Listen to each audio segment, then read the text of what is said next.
Hey, what's up, everybody? Welcome to PCP Movie Night. In fact, it's time for the final PCP Movie Night of 2021, and the last one on Friday. We've been holding this Friday ground for a long time, and now we're moving to new territory in 2022 when PCP brings back Movie Monday, when PCP Movie Night's on Monday nights. Anyway, tonight, to wrap everything up, it's Christmas time. We've been going through unconventional interpretations of Charles Dickens' A Christmas Carol. Last week we did The Muppet Christmas Carol, pretty much universally loved by the Excitable PCP crew, but Brooks, Brooks had to be visited by 3 ghosts through the entire review to get to that conclusion. Tonight, we're talking about a childhood favorite of mine, which is Scrooged, the Bill Murray 80s Christmas classic, directed by Richard Donner. Super excited to talk about this film. It was an enjoyable rewatch. I haven't seen this thing in years. But with us tonight, we got a great panel of guests, along with y'all out there in the PCP Army in the chats. But we got Jelani. What's up, buddy? What's up, guys? Hey, Station. And yeah, man, I absolutely love this movie. This is got to be my favorite, like, a Christmas Carol kind of movie. This is it. This is absolutely it. I watch this every year. Okay. I watch this I'll tell you this. It's my favorite movie about Christmas starring Bill Murray and Bobcat Goldthwait. Sounds fair. Yeah, because Bobcat Goldthwait is an animal in this movie. Yeah. Yeah. Speaking of an animal, it's Hammer Time Holshoe. What's up, my man? What's up, guys? What's up? Excited to be here. Love this movie. What a Christmas classic. Like, this and Christmas Vacation are like my favorite Christmas movies. And ironically, they both have the older Murray brother. Dude, every Murray brother is in this film. Yeah, this one is all 4 of the brothers are in this film. Basically, if you're a Murray, you're in this movie. Nice. All right, and live from the Underground Dance Club in Munich, Germany, here is Mike 06. You're muted there, buddy. No, I'm not. I was unmuting myself. Okay. So, I don't know what you're talking about, dance club. Like, your lights were flashy when you were backstage, young man. Were they? Don't act like they weren't. You were like flashing. I got these lights. They look nice, my friend. So, your setup looks nice. It. Thank you. Festive. Speaking of festive, it's Brooks. Hey, Brooks, thanks for being here. You're bringing so much excitement to this show, Brooks. All right, tonight we're talking about Scrooged. When we were talking about doing this, and everybody in the chats was always talking about the Muppet Christmas Carol. They're like favorite of mine from a child, my favorite iteration of Christmas Carol. Manny said that. last week, for instance, when he was here. I see him in the chats right now. Station everybody out there in the chats. Joram, John, Manny, James. Whole Shoes out there too. So is Mike. We got Sam. Entropy. Perry. What's up, Perry? We had Team Nerdy in here a little bit earlier. Anyway, we were talking about it. I was like, one of my childhood favorites was Scrooge. Watching it as an adult, I now realize, I realized this with the horror films that I was allowed to watch, but my parents didn't give a fuck pretty much like about what I was watching for the most part. This movie, it's not an all ages movie. It's, and that's what I like about it. All of these Christmas Carol interpretations, they're all like usually targeted towards a younger demographic or a family film, something like that. This is a little bit more darkly comedic, a little bit more adult oriented, and it's a twist on it, right? It's an interesting, cool twist where it's so obvious what it's pulling from, but at the same time it works by kind of subverting some of your expectations, but at the same time delivering the familiar method of A Christmas Carol. I love the film. On the rewatch, this time I did start noticing some of its flaws. That childhood tinge of nostalgia is out, and I haven't seen this movie in years, right? But it brought back a lot of nostalgic feelings from watching this movie over and over. The scene where you see the ghost of Christmas future coming through all the monitors and all that stuff, like I always like that stands out in me for some reason.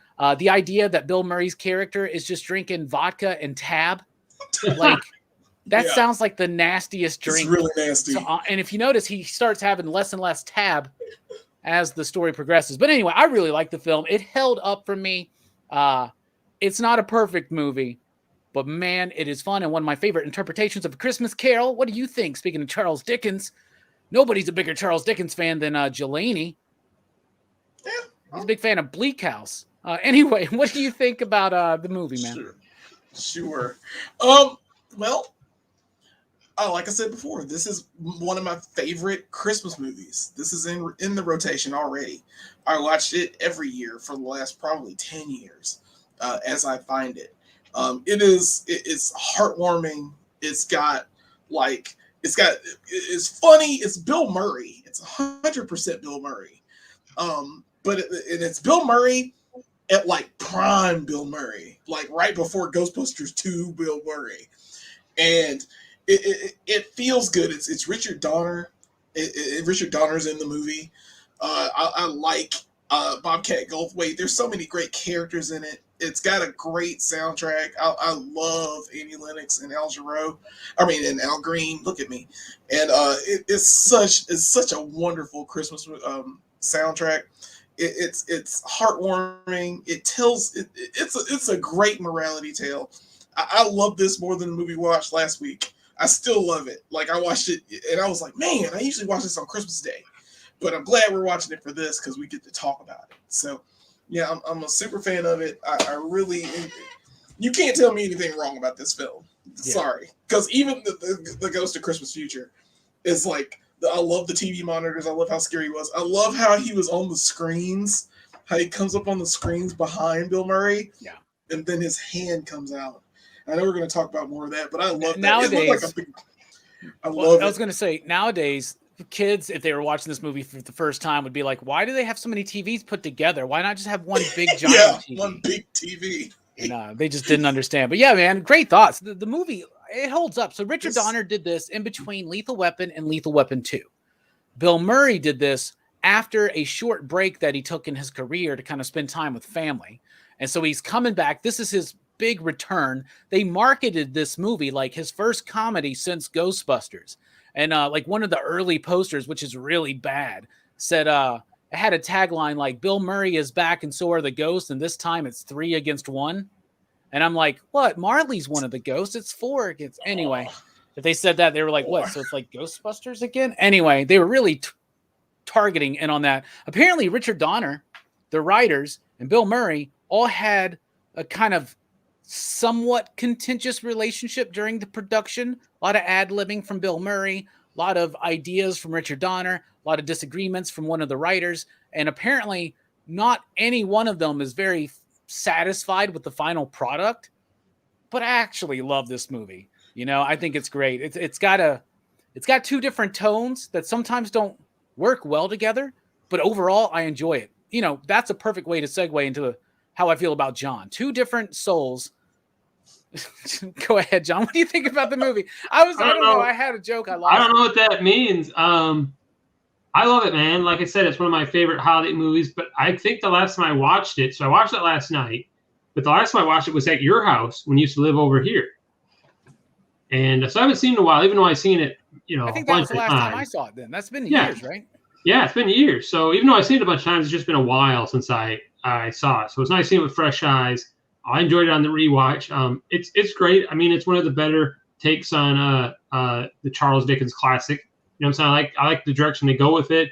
A lot of it has to do with such a great cast because even the small parts are played by big people. You know what I'm saying? There's no small parts in this. There's a lot of people that make an appearance in this. Yeah, there's that unfamiliar guy. What's his name? Robert Mitchum, little known actor of the time. Yeah, Robert Mitchum's in it. Yeah, John Forsythe from Dynasty. Yeah, it's awesome. The cast is great, and it's got its funny parts. It's got its heartwarming parts. I remember it being more slapstick, and on the rewatch, it's definitely more heartwarming than I give it credit for in the past. But that's sort of like, I don't know. I mean, it hits you at the end, doesn't it? Yeah. When they start singing the song, and at the time, people don't remember that song was a big hit. That was a huge hit, right? You remember that? Yeah. So yeah, I enjoyed it on the rewatch, man. Again, it's an awesome film. It's an awesome concept, and I like their take on the three ghosts. There's nothing not to like. Yeah, it's not without its flaws. What I didn't realize is I was like, oh, I remember this. So much I remembered on the rewatch, but I did not realize it was a Donner film. Really, I did not. Okay. I was like, oh, after the credits came up, I'm like, oh shit, this is Richard. Why? I don't know why I didn't know that. You know what I'm saying? I'm a big Richard Donner fan, but I don't associate him. Maybe because I associate more with action or superheroes. You know what I'm saying? In my mind. That's one of the crazy things to me about Richard Donner and why I really respect his career so much is because you could look at him as giving us one of the best superhero movies of all time, like the first legitimate one, right? Yeah. Then you could look at him as an action legend because of the franchise Lethal Weapon. Yep. Right? And then you can be like, well, he also does Christmas stuff with Lethal Weapon and Scrooged, right? And then at the same time, he's like a kid cinema genius with things like Goonies, right? And just the career that this cat has had. He was one of his wife's one of the producers. That production company was behind the X-Men. Like, he has his hats in so many different areas. Action, comedy, superhero. It's amazing. Horror, The Omen. Like, he's a horror legend as well. True. That's one of the best freaking like devil movies out there. Demon child. That kid's scary. Anyway, speaking of scary children, Mike, what do you think about this movie overall? I thought it was a fun movie. It was good to go back and rewatch it. It's been a while since I've seen it, so probably maybe 2-3 years since I've seen it last. So it's always enjoyable to me. I've always liked it. It scared me a little bit sometimes when I was younger watching it, like 7 or 8, and then the Ghost of Christmas Past or Future. It was always just a little like, oh, it's a little too intense for 7-year-old Mike. So, but I've always enjoyed it. So, and Bill Murray took a 4-year break in between Razor's Edge and Scrooged. It was he did some cameos in between. Yeah, like in Little Shop of Horrors or whatnot, which he quotes in this movie. Yeah, I was gonna say, kind of weird moment. Like, honestly, I feel like that's a coked out Bill Murray. An ad-lib. like I don't know. He was quite coked out in this movie. Well, there is the idea of did his last name's Cross, right? Francis Cross.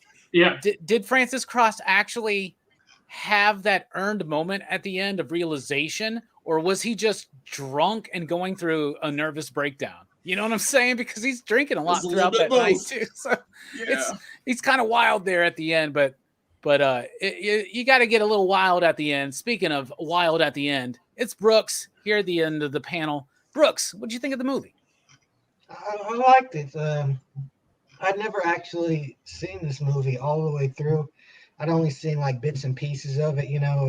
It's one of those holiday movies where like somebody would have it on at like a holiday party. I'd catch a few of it, but I never actually sat down and like watched it all the way through. I think like National Lampoon's Christmas Vacation is kind of like that for me too. Like I don't know if I've ever actually sat all the way through that movie, but I like this movie a lot. I thought it was it wasn't like a retelling of A Christmas Carol, because it has A Christmas Carol in it. The guy is actually making a retelling of A Christmas Carol inside. It's kind of like a different. It kind of takes the basics of that story and applies it in a more modern situation. I think it's really it's funny, but it still has the dark moments that you expect from this kind of story too. So yeah, I thought it was really, really good. Darker than the Christmas Carol with the Muppets, because they actually killed a rabbit, right? Yeah. Like you see like a piece of rabbit fur, a bloody piece of rabbit fur just laying somewhere. Well, I'm talking about the character that like freezes to death out there, right? Yeah. That's the moment when I was a kid, Mike. Like the Ghost of Christmas Future scared me when I was a child too, but that moment got me too, because I was just like, what, he's dead? How did he froze? You can do that? You can just freeze to death out there on the streets? That was the first time I've ever realized something like that. It was terrifying to me. Let's talk about the cast, though, man. We've already mentioned it. This has, of course, the Bill Murray, but everybody else in this movie is freaking fantastic, right? Like, this was shot in between Lethal Weapon. There are a lot of, like, cameos from people that are in Lethal Weapon, right? Mm-hmm. So there's that. You got the Murray brothers. Yeah, the Chief's in there. You got the Murray brothers. You got all this wild stuff, the ghosts. What's her name that plays Claire from Indiana Jones and Starman? What's her name? Karen Allen. Yeah. So let's get into it. What's your favorite character and performance in this movie, Jelani? I'm stealing it. It's Bill Murray. If anybody else wanted it. But yeah, Bill Murray, man, because he is the lifeblood of this film. He is the centerpiece. He is absolutely, he has to be coked out in this film. Because even when he's like regular, like Francis, like douchebag, he is just so hype. Like, I don't know how he got this job. Like, he did a really good job kissing up to John Forsythe. So for him to like get this position, because he's just out there. Even at the very beginning, where he's showing the commercials, or he's seeing the commercials. And by the way, I love, shout out to Lee Majors, $6 million man. God. I love these commercials. Died. That was probably one of my favorite parts of the movie, was that fucking fake trailer. Yeah, it was awesome. What about the fake trailer for Scrooged, where it's like crime on the streets, drugs, boom, and Tiny Tim does a backflip at the end. Yeah, I love Barely Redden, but yeah, it was like he's such a marvelous character, and I really wish, I'm still mad at him for not helping out and making Ghostbusters 3 actually be a thing. He was the holdout. But other than, his issues with certain things and how he is with his comedy, he is hilarious. I'm sorry. He steals the show. He chews every scene. When he yells at you at the end of the movie, it gets me every time. Because if he's not yelling at you, it's not Christmas. And what he says at the ending is so apropos of what we need to hear in this day and age. Like, we need to love each other. We need to like actually help out our homeless, actually help people that need it, especially at this time of the year, and actually do this year round. Yeah, we actually need to do these things. We skip by and miss homeless people and miss certain things and just miss life. And people are out here struggling. And I love how he brings that home at the end. I love all of the things that he does in this film, like how he grows, how he realizes from his past that he ruins his life, that he not ruins his life, but he ruins his love for someone, like for Karen Allen. She calls him Lumpy. I love it. But it's such I know more people would want to talk about Bill Murray, but I have to get him first, because he's just such a great character. I love how he's a dick at the beginning, and like it completely changes, and especially at the end where he's like being burned, and he's like, I don't want to be cremated. I don't want to be burned. And it felt like, I felt it with him. And so he's that douche that grows up, and he's still kind of goofy, and it still works out. And he's just a phenomenal character. He's phenomenal. Obviously, So, Bill Murray's Bill Murray's performance is the cornerstone of this entire movie, right? Yeah. And Delaney has the benefit of being first in most of these panels, and it's because we all knew you were going to pick Bill Murray, but we want you to take the easy one. We want you to take the easy one. You always do.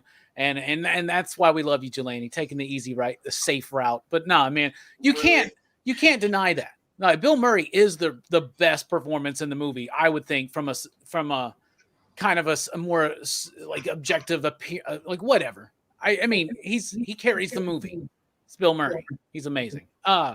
John, favorite character and performance? Bill Murray, a little bit outside of the box. What do you want to do? I would just think Bill Murray in the movie is overrated. No, no, I love Bill. My favorite though, as a kid, and still now, is the one my sister and I and my brother always quoted.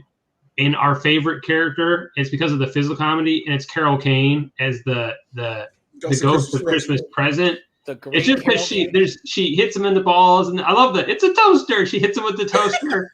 And then when she hears about the gift and she plugs his ear, she's like, I know something you don't know. She's so childish. And just the physical comedy too. She's hilarious. And then when they're at the Christmas thing, she's like, oh, I'm happy I wore my nice dress. I'm like, she has another outfit. She's the ghost. That's not her regular Christmas present. She's got the wings and stuff, and her wings seem to get in the way. I love her character. I love her enthusiasm as that character. And she's my favorite of the ghosts. And again, we'd always quote that character. And it's the physical comedy, I think. I love her as Christmas Present. And I'm hoping that if there are really 3 ghosts that come visit you, that she's one of them, because that would be great. You want to get I don't want to get hit in the balls, but she's so funny, and you can't help but adore her. She's such a sweetheart. You know what I'm saying? Yeah, I've always she's loved a great her, actress man. anyway. I mean, she's in tons of stuff, and she's really great. And she just is my favorite ghost of the bunch. Yeah, and, I've been a fan of hers for a while. She's in the original horror classic When a Stranger Calls, right? Oh yeah, and she's of course she was in Taxi Driver, or not Taxi Driver. She was in Taxi. Yeah. What a great she was in Taxi Driver. Yeah, no kidding. And recently she was in the Unbreakable Kimmy Schmidt, which is she's amazing in that. So that was a character I really liked as a kid. The physical slapstick nature of it was really wild, and I love that a lot of these movies, sometimes they try to do things a little bit differently. Sometimes they hold true, but their renditions of the ghost, sometimes they take a little bit more leeway with that sometimes, but they really did that here. And that was adding to the unexpected nature of this as an adaptation of the Dickens classic. What about you, Mike? Where do you want to go? I'll chime in on the Bill Murray real quick. Apparently, the rant at the end, he went way off script, enough for Mitch Glazer, the writer, to look at Richard Donner and being like, what the hell is this? And like Richard Donner punched him in the arm, and it was just like, let's let it go. So it's one of those. So I don't know. Like, do you know how much money we're going to make because Bill Murray's in this fucking movie? Well, and it's funny too, is because like Carol Kane she came in because of Richard Donner. Certain people came in because of Bill Murray. Like it's just all weird how it all came to be. But I mean, it was kind of a cluster, and Bill was kind of a dick throughout the whole process of the show. Well, I think he's a method actor. He is, and like Karen Allen and Carol Kane both said it was hard to deal with him because it's just kind of like, I don't know where you're going, and it also that frustrated Richard Donner and Mitch Glazer. So it's just one of those, like, you're seeing like this movie is like, he does a great job, but it's just there's so many takes, so we don't know. Like they could re-edit this film just in the Bill Murray scenes, and it has a totally different take with totally different jokes. The character that I like to highlight would probably be the Claire Phillips character by Karen Allen.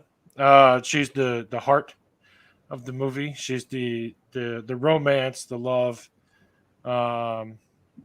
She's always looking at the positive of everything, always trying to help somebody. A very similar to Aunt May in the Spider-Man movies. So it's just that caring and personality. So it's just a good positive character to have because, like you said, there's more people. Like I relate more to her because I do the charity event for the kids for Funkos for Kiddos, and I've had friends like, hey, like I'm donating. Like, can you donate to pops that you don't like? Instead of selling these, can you donate these pops? And they're like, F them kids. And it's just kind of like, cool, thanks. Yeah, just give them some stapled antlered mouse heads. Yeah. So it was just kind of like, so I really, like, and it's just the whole, like, Bill Murray's just you just watch him. He's like a kid that really never had Christmas, and then he's got Christmas, and then like the first Christmas where they open the presents, and she's like, you can only open one, and so she's kind of like she's just this good positive figure for him, and then it's just like, I can't do this anymore. Like, your negativity is not going to I got to take. She did do what she did. He said, like, she did take care of herself and worried about her. Kind of what he said towards in the and then his vision of the future. The future, right? Yeah, where she's Harley Quinn. Yeah. No, man, she brings a warmth to the movie, and she kind of embodies the Christmas spirit, you know, with her being like a volunteer and everything. Yeah, like she's always looking to help people. Yeah, that really works, and it always cracks me up when we get to go to the past to see they'll meet, and the Bill Murray's hair, like that long mullet hair that he's got, that mullet thingy, like with the skullet, I guess basically is kind of what it is, a permed skullet. I don't know, but it's wild. And his turtleneck choice was always cracking me up. Speaking of cracking me up with their choices in turtlenecks, Brooks, what do you got for favorite character / performance? Well, I don't know if we could count for a performance, but I really like the Ghost of Christmas Future in this movie. Nice. That thing was like, it makes the Muppet Christmas Carol ghost like look weak by comparison. But if I'm going to give somebody actual credit for a performance, I liked the Bob Cratchit stand-in, his assistant. Yeah, like I liked her character because, like, you know, it was good to see, you know, she puts up with this guy who's just such a dick, and she just has to she stands there and takes it, and then she goes home to, like, you know, squalor, and, you know, it's like, you know, just like Bob Cratchit, you know, she enjoys, she makes the most of what she has, you know, is just glad to be with her family. Yeah. Yeah, she's great as the stand-in there. Her son is a great stand-in for Tiny Tim, talking more about the trauma of having seen his father killed right in front of him, and that's just a really great story. I mean, you get to the idea that they can't even afford a Christmas tree, so they're like putting Christmas decorations all around her son, and her other son, isn't that this one of the Murtaugh kids from Lethal Weapon? Yeah. So yeah, I'm really happy that nobody stole my favorite. My favorite has always been, since I was a kid, and every time I watch this movie, the great Buster Poindexter. Come on, Buster Poindexter as the Ghost of Christmas Past, y'all. I thought someone was going to take that. Yeah, you got to be kidding me, man. What's his real name? It's David Johansen, right? Dude, I've loved him. And, like, he was in that Car 54 Where Are You movie. Do you remember that? Oh, yeah, he was. Yeah, and then the whole, just the music career. And then I found out later on he was part of the New York Dolls and all that kind of stuff. But this dude is a character, right? And so the approach of the Ghost of Christmas Past as this cabbie who's driving him, and just like the whole way that he's just like, all this wild, crazy shit is happening. Bill Murray's losing his freaking mind, and he's all just like chomping on the cigar, having a grand old time, thinking it's super fun. I love this stuff when he goes through the door and Bill Murray hits it, and he comes back out, he's like, that's my favorite bit. Like, he loves to do that over and over again. And then he's like, every time they see their mother, fountains of tears, you know? Niagara Falls. And then he does, and he's like, I told you, Frank, Niagara Falls. I've always loved the Ghost of Christmas Past from this movie, and it stands still as my favorite character in the film. And yeah, Bill Murray's classic. Let's talk about the style and structure of the film. This is where I think that if you really want to get critical in on it, it doesn't quite nail the tone so well. The shift from Scrooged to like the redemptive nature of the character at the end of the movie, it feels very sudden, and it does feel like this dude's just having a mental breakdown after a really weird, crazy day of a lot of hallucinations. And that's an idea in the movie, right? Maybe it's not all actually happening. Maybe he's being influenced, right? Another great character, by the way, is dude from Smallville and Gremlins 2. That's like the assistant that gets hired. He's like, can I get the California health plate? Oh, yeah. Yeah. There's no dairy in that, right? I'm like, I love that character, man. He's great in everything I see him in. Even like the best part of that shitty show called Smallville was the Luthers, right? Whether it was Rosenbaum or whether it was Luther. him. That's right. Yeah, he's Lionel, man. Fan-freaking-tastic. And he was rocking that like Lex Luthor 2 90s look, you know, with the long hair and shit. Anyway, what were we talking about? Style and structure. I do think that it kind of gets to the end rather quickly. It just kind of has to end. And then there's the idea that maybe the ending was kind of more ad-libbed by Bill Murray, and maybe it feels a little bit out of place. But that being said, the movie starts really great. It's super funny. The jokes are paced very well, and it's got a great pace through. It just doesn't feel like it actually earns the ending for me. But aside from that, I love it. The cinematography is great. It's the cinematographer from The Lost Boys, so it looks great. The holiday atmosphere is there. I love the idea of the script. He's producing a live version of A Christmas Carol, so you get the familiar stuff in there in case you forgot, to see how it relates to his story. I actually think it handles it well. It tries to go in a nuanced approach at times. Sometimes it succeeds, sometimes it doesn't. But I really like the film. I like the style of it. I like the structure. What do you think, Jelani? Yeah, I mean, I agree a lot. I mean, it does feel kind of rushed towards the end. I felt like they were getting to the ghosts, the ghosts between present and future were just like that.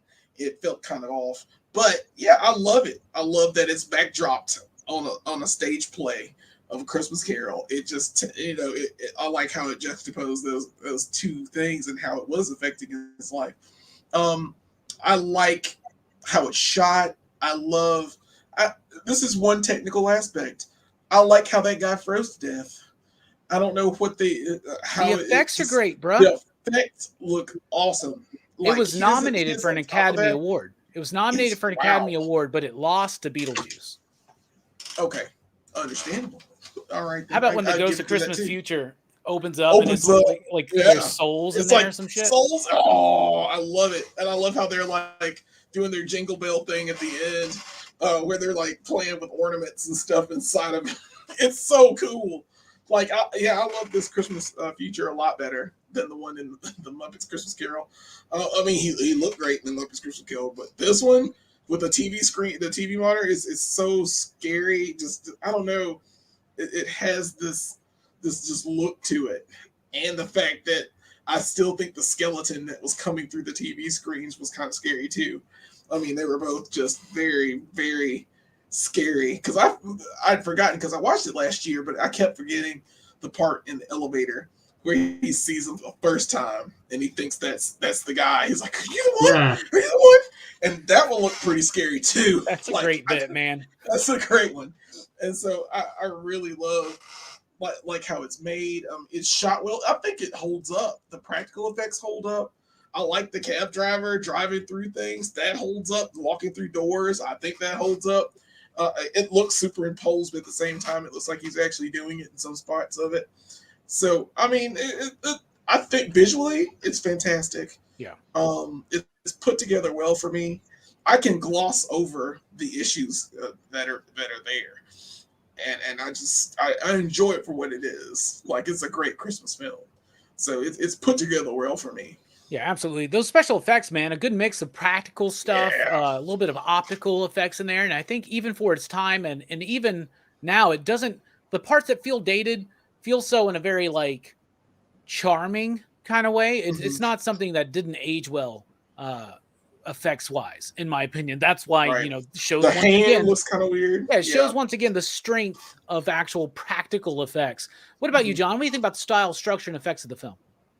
I think it works pretty well. I think it's done pretty well. I love the fact that when he is terrified by the ghost, that transition, he always ends up on the set for some reason in the most awkward way.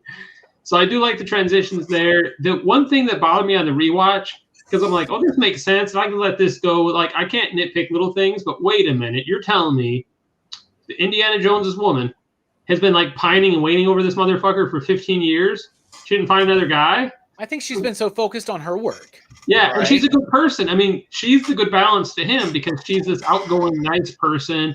She wants to help people. She's a goody two shoes, but she's a generally good person, and I think that's what helps him. That's what he's missing in his life. And but I just so weird. He's like, I haven't talked to her 15 years, but her number's in his phone. Remember when he dials?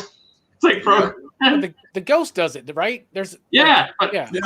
But it comes up on the phone, and back then you had to put the name. You know what I'm saying? That's true.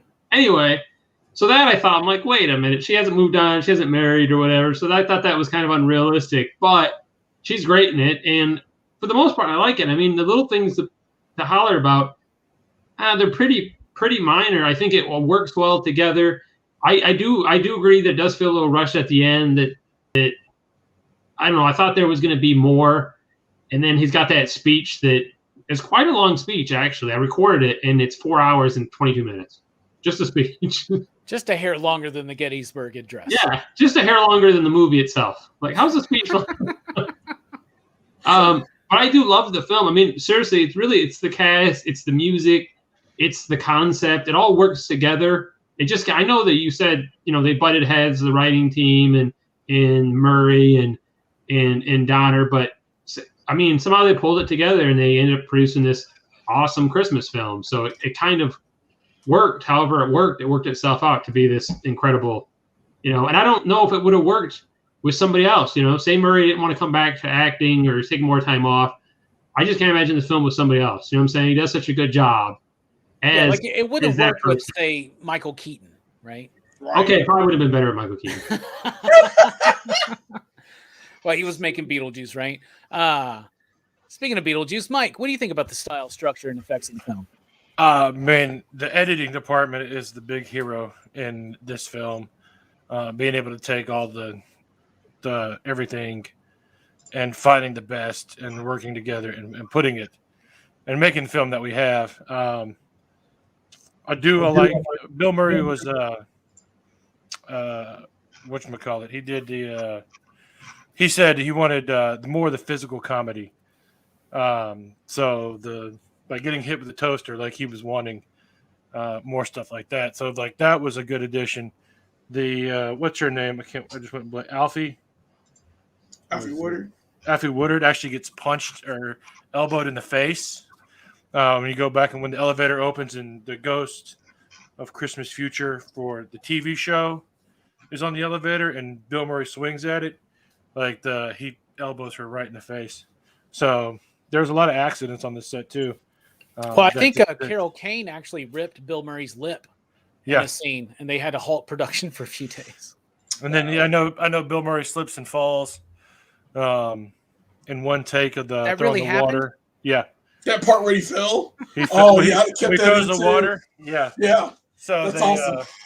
He slips on the ground. He slips on the floor. So it was it's like they did 4 or 5 takes of most of everything, and they just picked the best ones. And so editing really had just made this movie.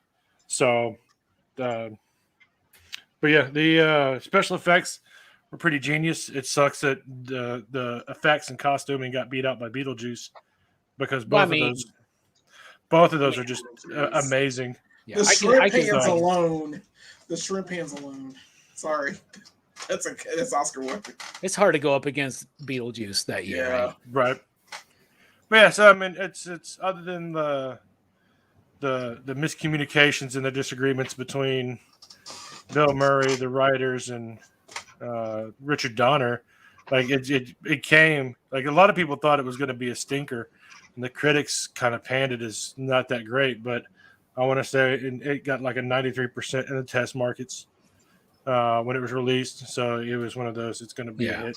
It was decently well received. It cost like what, 30 million or something to make. It made over 100 million. So it was a modest success for what it was for a comedy. It did pretty well. And you know me, I always like to look up old school Siskel and Ebert reviews for movies. And Siskel liked the movie. Ebert did not. Ebert was like, this movie is cold and angry. I'm like, sometimes I thought, I don't know, man. You can never tell where either of those are going to lie on a film, man. And a lot of people didn't like the dark humor of it, and they're like, it's supposed to be family oriented. I think people thought it was a family movie, but it's not. I mean, there's like they literally started off pretty early on. Opposite of that movie. They start off early on with the nipple scene. Yeah, right. I forgot about the nipple. I want to see your. I mean, okay, you can see a nipple. This is a Christmas movie. No, you can't. Charles Dickens wants to see your nipples. but look at these guys; they're really trying. But I want to say, like, Mickey's Christmas Carol might be like the one that everybody has known for the longest, with Uncle Scrooge and all. And like that was kind of the staple for holidays. So then you're like, oh, it's a new film. It's always just been. It's a good story about What was it rated? PG-13's got to be PG-13, right? Yeah, I think so. I know they had to edit it down to that. So, and I can't believe we never talked about the running gag with the standards and practices lady. Yeah, she just kept getting knocked out. Oh shit! Oh shit! That's a good bit, man. That was great. Yeah. She should have been dead like 3 times. Yeah. Nicely put, man. Nicely put in. Good focus there on the editing, man. You're right. The editing in this movie is a big part of its success. Editing is so important in a comedy film. It's all about the timing of the performances and the delivery, but as well as that editing. What about you, Brooks? What do you think about the style, structure, and special effects of the film? Well, I think this movie has it does have a very, it's good. The style is good especially for what it is, which is like kind of a dark Christmas comedy. But the effects, I can't say that they're good by today's standards, but I think they would have probably looked really good when this movie came out. I mean, those would have been like top-notch effects back in the day. And I don't think effects are necessarily even really that important, depending on certain circumstances, as long as they get across what the filmmaker is trying to say. So I think overall, everything works pretty good in this movie. I think it's paced pretty well. It gives you enough time. It doesn't feel like it's too. To me, it doesn't feel like it's too short or it's rushed or anything like that. It gives enough. It gives us enough about this character, this Scrooge-like character. Like you learn about him without necessarily going too far back into his past. Yeah. But yeah, I think this is so. I thought it was a really good way of taking kind of the bones of the whole Christmas Carol story and doing something a little different with it. No, yeah, absolutely, I agree. 100%. Another thing that this movie has in common with Beetlejuice, outside of both being nominated for best special effects or makeup or whatever, is the fact that Danny Elfman did the theme or did the score. He composed the score from the moment it starts. This is the thing I always forget about this movie. It starts and I go, man, this sounds like Danny Elfman. This sounds like Batman Returns. Holy shit, it's Danny Elfman doing practice for Batman Returns. Like, he's literally repeating some of the same themes, which I like. Like, I love the score. Danny Elfman's one of my favorite composers, especially from that era. This is an early screen composition for him. I think he did it right after he did Beetlejuice. So, like, those two together, some of his first film, compositions, right? But it works. It's got that whimsical but darkly so kind of nature that really lets you know immediately that this is a little bit more dark of a fantastical approach to this story. I love and adore the music. And of course, it's got some great contemporary music of its time and other classic music of its time, including the final song. But I know my man, Jelani got hit hard today by that because he was on his social media posting about it. Jelani, what do you think about the music in this film? Man, I love this music. Oh my gosh. I love that song. Put a little love in your heart. Like, I always watch the credits. I always finish the credits of that song because it's such a beautiful song. It tells such a great message. It's oh man, I played it all day today. Like, I had to find it. I was like, I watched Spider-Man last night, and like all I was thinking about at the end of that movie was like, man, it's such a great movie. I really want to play that song now. So I played that song all the way home, and Danny Elfman's soundtrack is great for this film too. He is practicing for Batman Returns. It's a lot of different elements. It's creepy, yet it's lighthearted at the same time. It takes you. It's freaky. It's very freaky music, and that's what Danny Elfman's done really well. But I'm sorry that Al Green and that Annie Lennox, man. Oh man, like I could put that on repeat. That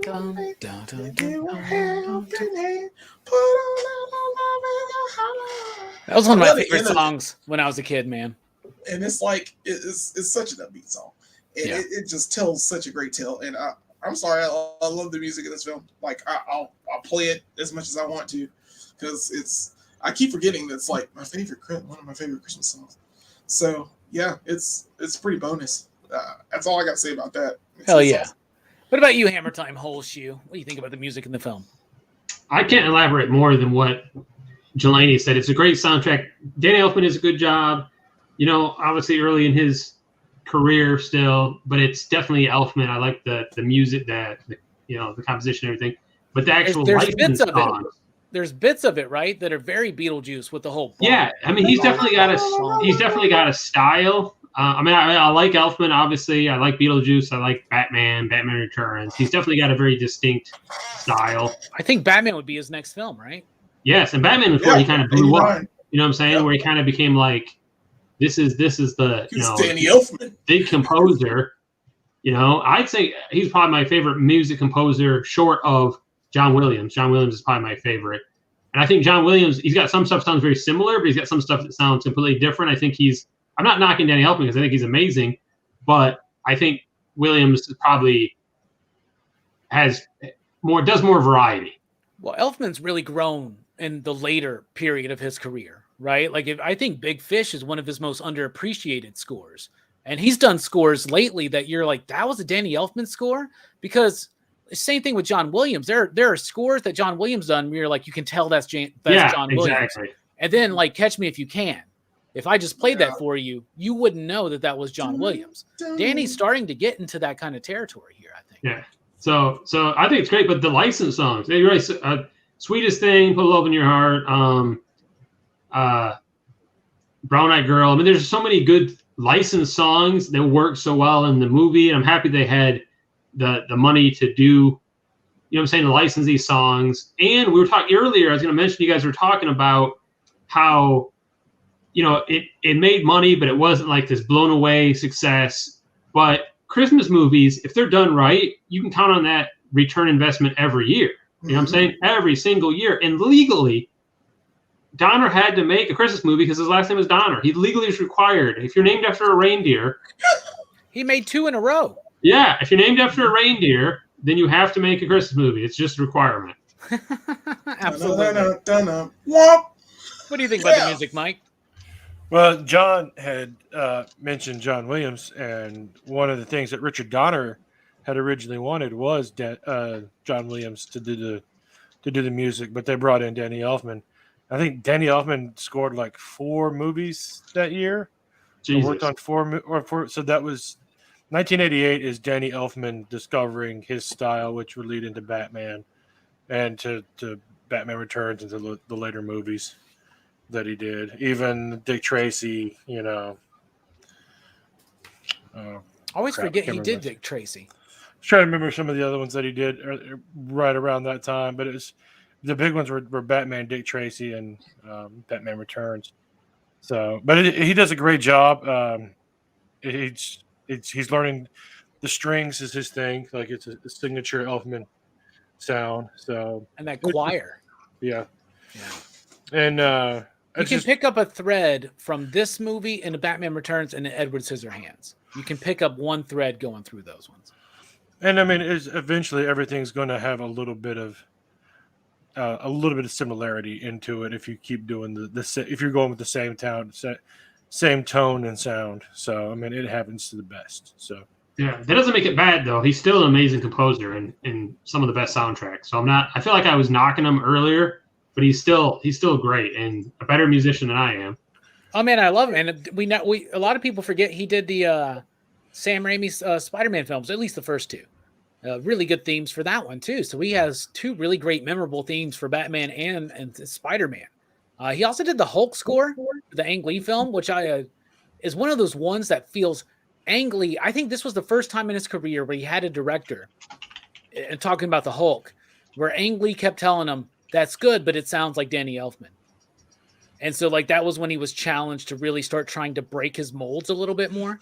And he got even better because of that. Brooks, what do you think about the music in the film? Did you notice it? I did. The music was good. It reminded me like a lot of times of like I thought of Home Alone when I was listening, noticed the music and like especially the more like whimsical parts of Home Alone. And I couldn't remember if he did Home Alone soundtrack or score too. I don't think that was him, but who was that? That's got to be somebody big. Yeah, I can't remember.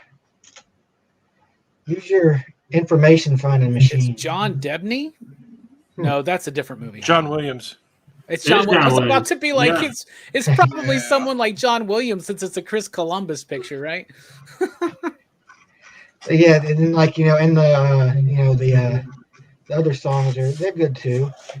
Like this movie, has a good solid soundtrack, I think.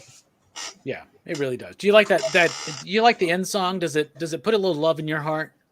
Yeah, I like it. I remember it being in like a commercial for like the Foundation for a Better Life or something back in the day. I remember that. Which was started by Francis Xavier Cross. After his revelation. Nice. All right. What's the movie mean? We talked a lot already about some of these familiar themes last week when we did the Muppet Christmas Carol because, it's a universal classic. It's timeless. It can fit in any era. Scrooged proves this. You don't always have to do it as a period piece. You don't always have to do it with Disney characters. You don't always have to do it with fucking Muppets. Sometimes you can do it with Bill Murray and an outstanding supporting cast of people, including Robert Mitchum, who I always forget is in the movie until I watch it. I'm like, it's fucking Robert Mitchum. This goddamn Cape Fear himself, man. But it's picking up on a lot of those familiar things, but it's also doing its kind of own thing in a modern kind of sense. What is this movie Scrooged saying to you, Jelani? It's about, for me, just like the movie last week, it's about transformation. It's a morality tale. Do good things happen. Do bad things, and you'll end up, having a heart attack on the back nine. So, and you have to play ghost to the future. So it's one of those things where, you have to make a change for the better. If you feel like you're a sourpuss and you continue to be a Scrooge, then this is what will happen to you if you don't change. And it's just about change for me. I like it. You'll die cold and alone, right? Yep. Nice. Nicely put. What about you, John? What's this movie trying to say? It really is the classic Charles Dickens tale, about being a good person and being alone and rich doesn't necessarily make you happy. I mean, look at even when he let her go home with her kid, he's going back to the office and he's drinking. He's by himself at the office. I mean, how sad and pathetic. And we should have touched base on this earlier. The most devastating part of the whole movie was when all that Bacardi was wasted. Yes. Yeah. He said, "You're wasting my Bacardi." Whatever. Don't waste my Bacardi. I forget what he said, but then when he's drinking it, it comes out of the holes. I love that part. He says something like, I like you, kid, but take it easy on the Bacardi or some shit. Yeah, yeah. And then he's drinking because of the O's. But yeah, and then he has that, the one good person in his life was Claire, and he messed that up, and he comes to a relation that was the best part of his life, and then appreciate his family. His dad might not have been the best dad, but he's got a good brother. Yeah, he's got a good brother, and his brother appreciates him, and he kind of takes his brother for granted. And it really touched bases in kind of, it's all the stuff that you expect from A Christmas Carol. You know what I'm saying? He has that revelation. He becomes a better man, and I don't know. I mean, it stole everything from that, but for the better. So I like it. It's a heartwarming and good ending. Everybody wants a happy ending. You know what I mean? Sure. And I love the movie. I love the ending, even though his rant goes on a bit, and you can tell definitely it was not script. He went off script. Well, it's also a credit roll, right? It's a credit roll, so it's to keep you there for a little bit longer. He's quoting, feed me, Seymour, feed me. Like what? But I love Bill Murray. You know what I'm saying? I can't get enough Bill Murray. Like some of my favorite films. Like seriously, if I had like my top 5 films of all time, some of those have Bill Murray in them. Yeah, they're Wes Anderson films, but they have Bill Murray. Yeah, right. And Bill Murray's responsible for 2 great holiday films, this one and Groundhog Day, right? Mm-hmm. Oh yeah, yeah. The best Groundhog Day movie there's been so far. Isn't his brother also in that one? I think so. Yes, he is. Yes, the brother that plays his dad. He's the mayor. It's the brother that plays his dad in this one, who gives him the veal for Christmas. It's like it's 5 pounds of veal or something like that. It's great stuff. My theory is that if you go through every holiday film, all the way back to It's a Wonderful Life, there's a Murray in one of those films. You just got to find him. Yeah, I mean that makes a lot of sense, actually. Mike, what do you think? What is this movie trying to say to you? It's just do nice things, and nice things will happen to you. Don't be a Scrooge. Don't be. I mean, y'all pretty much nailed a lot of it. So it's just be a good person, do what's right. Look out for other people, and like just be money and power. They don't mean happiness. So because everybody in there was either was poor, volunteering, just doing something that they loved and was happy. And the person that had the most power, the person with the power and the money, all the people with the power and money were unhappy. Yeah. And it was just, that was the thing too. And also I think Bill Murray's brother, his brother's wife also kind of had a change of heart too. Toward right there at the end. Yeah. Because she was just like, why do you keep doing this? And it's just like, because he's my brother. And then I think she had to change her heart too. So it was just this nice little, his family was affected, and got a little stronger that day. So, but y'all pretty much nailed it. All right, Brooks, we're leaning on you to try to find something a little bit different than the typical, usual affair that's already been discussed. What you got, Brooks? What's this movie about? I think it's about appreciating the things that you have, how it's kind of like how I kind of touched on it in the Muppet Christmas Carol, how Scrooge is like a guy who has so much, but he doesn't get any enjoyment out of it. Like he's so miserable despite the fact that, he has, and, Blumpy, he's the same. He and the thing is, he started out with this love of television. You see him as a kid and he's sitting there, he's watching TV. He loves television so much. And then when he gets into the business of television, which was his dream, he doesn't really care about it, and he doesn't appreciate any, he has his brother hang out with him, but he doesn't seem to, even take the time to enjoy that either. He's just, fretting over his business stuff. And he starts out as he's in the dog suit doing the kids show. You'd think that would be his dream. He's on TV, he's making a difference. But on his way up the ladder, he forgot what it was about the profession he was pursuing, about his dream, that he actually why he wanted it, Yeah. Yeah, good points, man. And so it's important to pass on, your happiness to others. You can't just happiness isn't something you can just hoard, because then it becomes hollow, and you don't appreciate it. Like you have to give in order to really, feel true happiness. Hell yeah, man. All right. You guys have all touched on all of the points that this movie's about, but I'm going to try to see what is special about this in this, like, what about this movie in this particular approach makes it stand out to me. First of all, I think it's a criticism of television in the modern era and pop entertainment industry, right? It really is. Like Bill Murray being a TV executive, the whole opening with the night the reindeer died, and then his ad for Scrooged versus the other ad for Scrooged, the idea that he does have this love for television and entertainment and bringing joy to people. But eventually that just becomes about making money and making a mindless product for people to consume. I love Christmas. It's cold. People stay at home. They watch TV. They give me more money. So you take that. But then the other thing about this modern approach to the story, aside from, the criticism of the modern, the contemporary pop entertainment industry, would be that it's a recognition that the past is still here.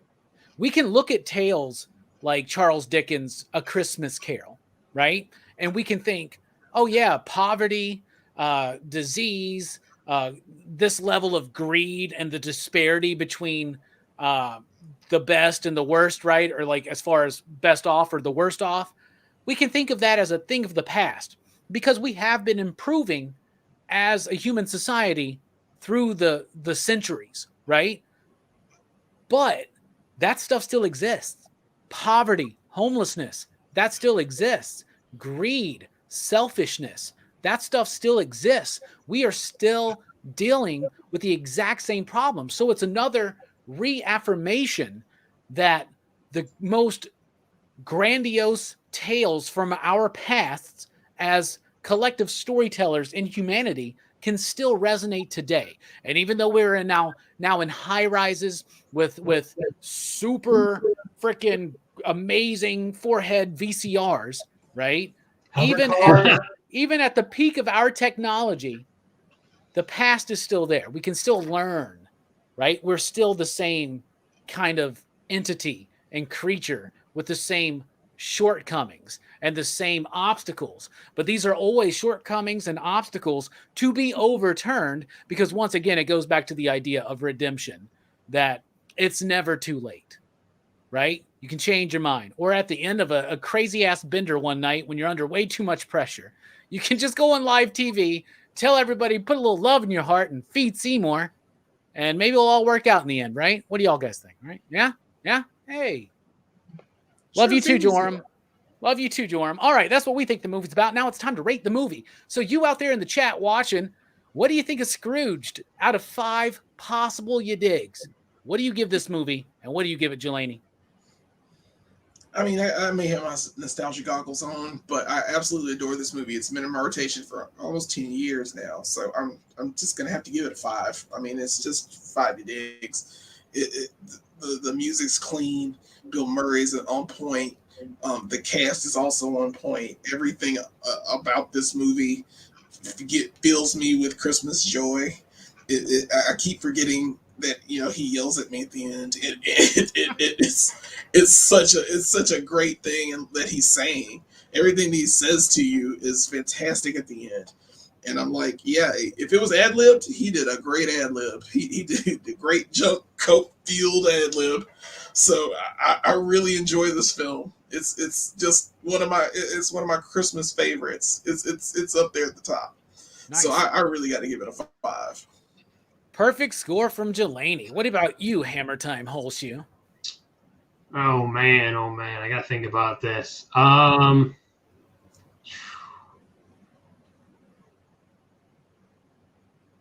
give it 5. You know what? It's not a perfect film, but it does so many things right, and it's got such a good cast. And I don't think anybody's going to watch this film and like it's going to change their lives. You know what I'm saying? I put it different. Like I rate like comedies and kaiju films and a different. You know what I'm saying?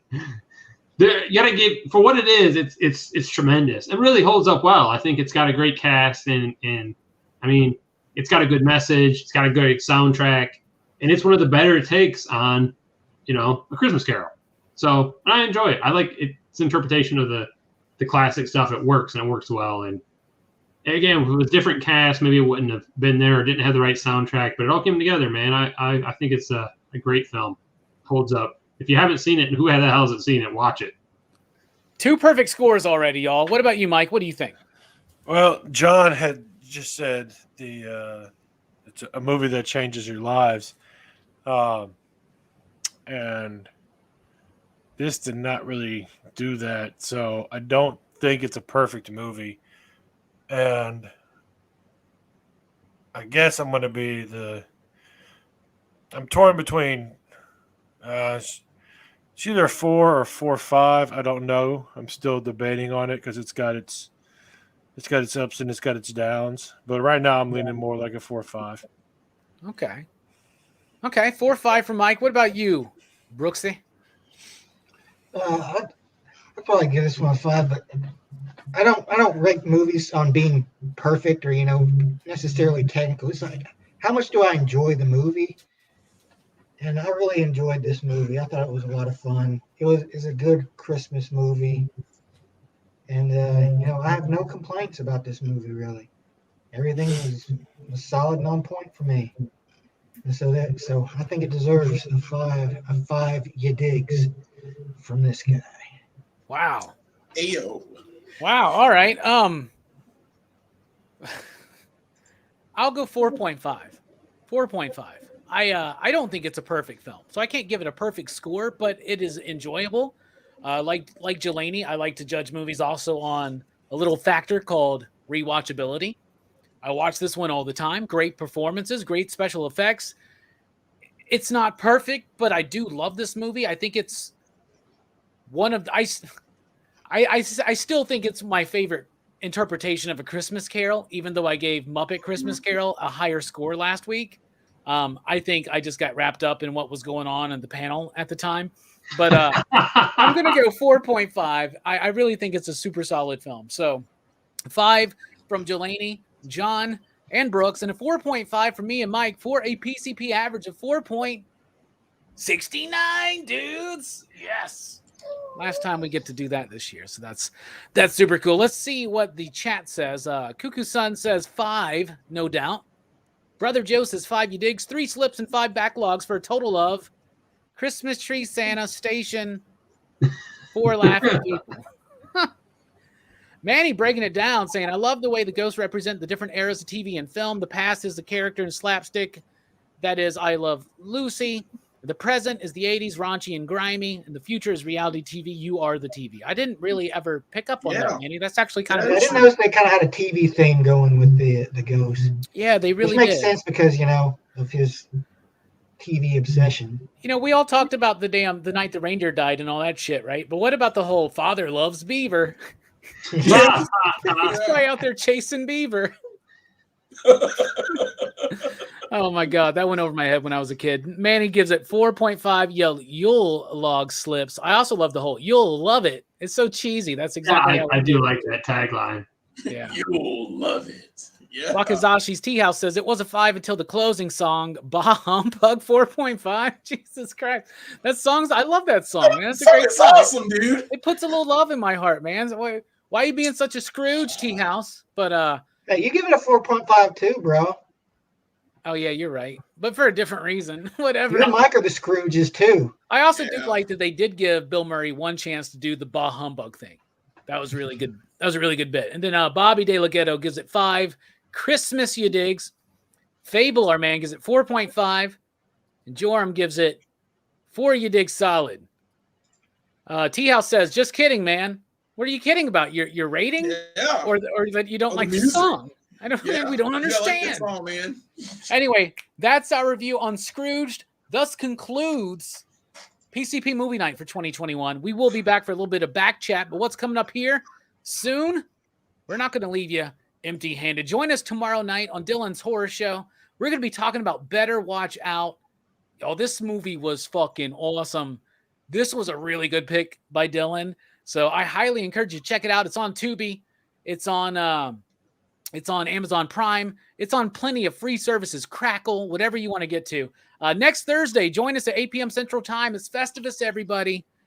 So it's time for the 4th annual PCP Festivus stream. We're going to be talking about our favorite pop culture of 2021.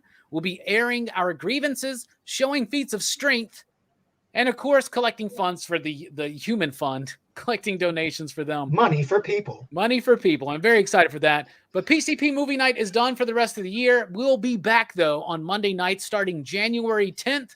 And our first movie back is a Terry Gilliam classic, in my opinion, Brazil. This is a freaking fantastic movie. I have not watched this movie in probably 20 years, and I'm really excited to get back into it. So that's been PCP Movie Night.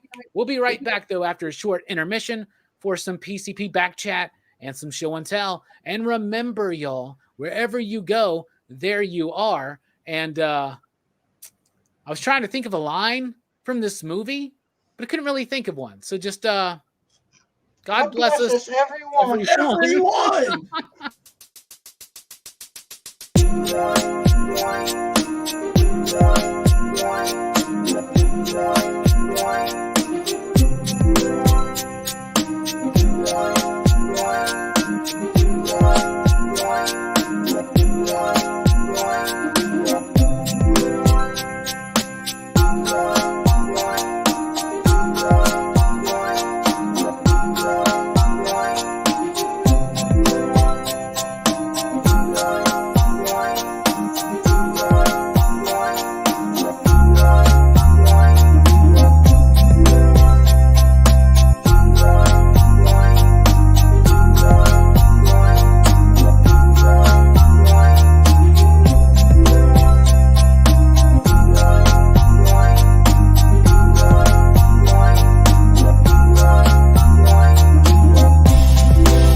Are we live? We're just all just like, this is some exciting What? stuff. No, I'm not that. I didn't realize we were back. What's the haps, Caps?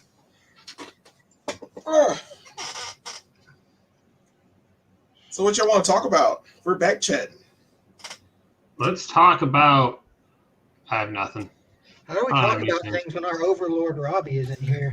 Yay. Let's talk shit about Robbie. That was our opportunity to air out our grievances about Robbie. Gotta get some practice on the airing of the grievances. Yeah. I got That shit wrong. Robbie. That Robbie. Always doing Robbie things. Yep. Being all, you know, Like, Robbie. why is he so dumb? Being a Robbie. I'm just like, why is he so dumb? Yeah, that's true. Really? Really? He's been Oh, here we the didn't whole know if time. you were listening. Oh, this is awkward. Yeah. How are y'all? Guy says, I don't even own a monkey. Nice. So yeah, how y'all doing? All right. You excited for Christmas? I mean, I'm more excited for Festivus, Oh, okay. but yeah, I guess I'm excited for Christmas. I'm getting an echo.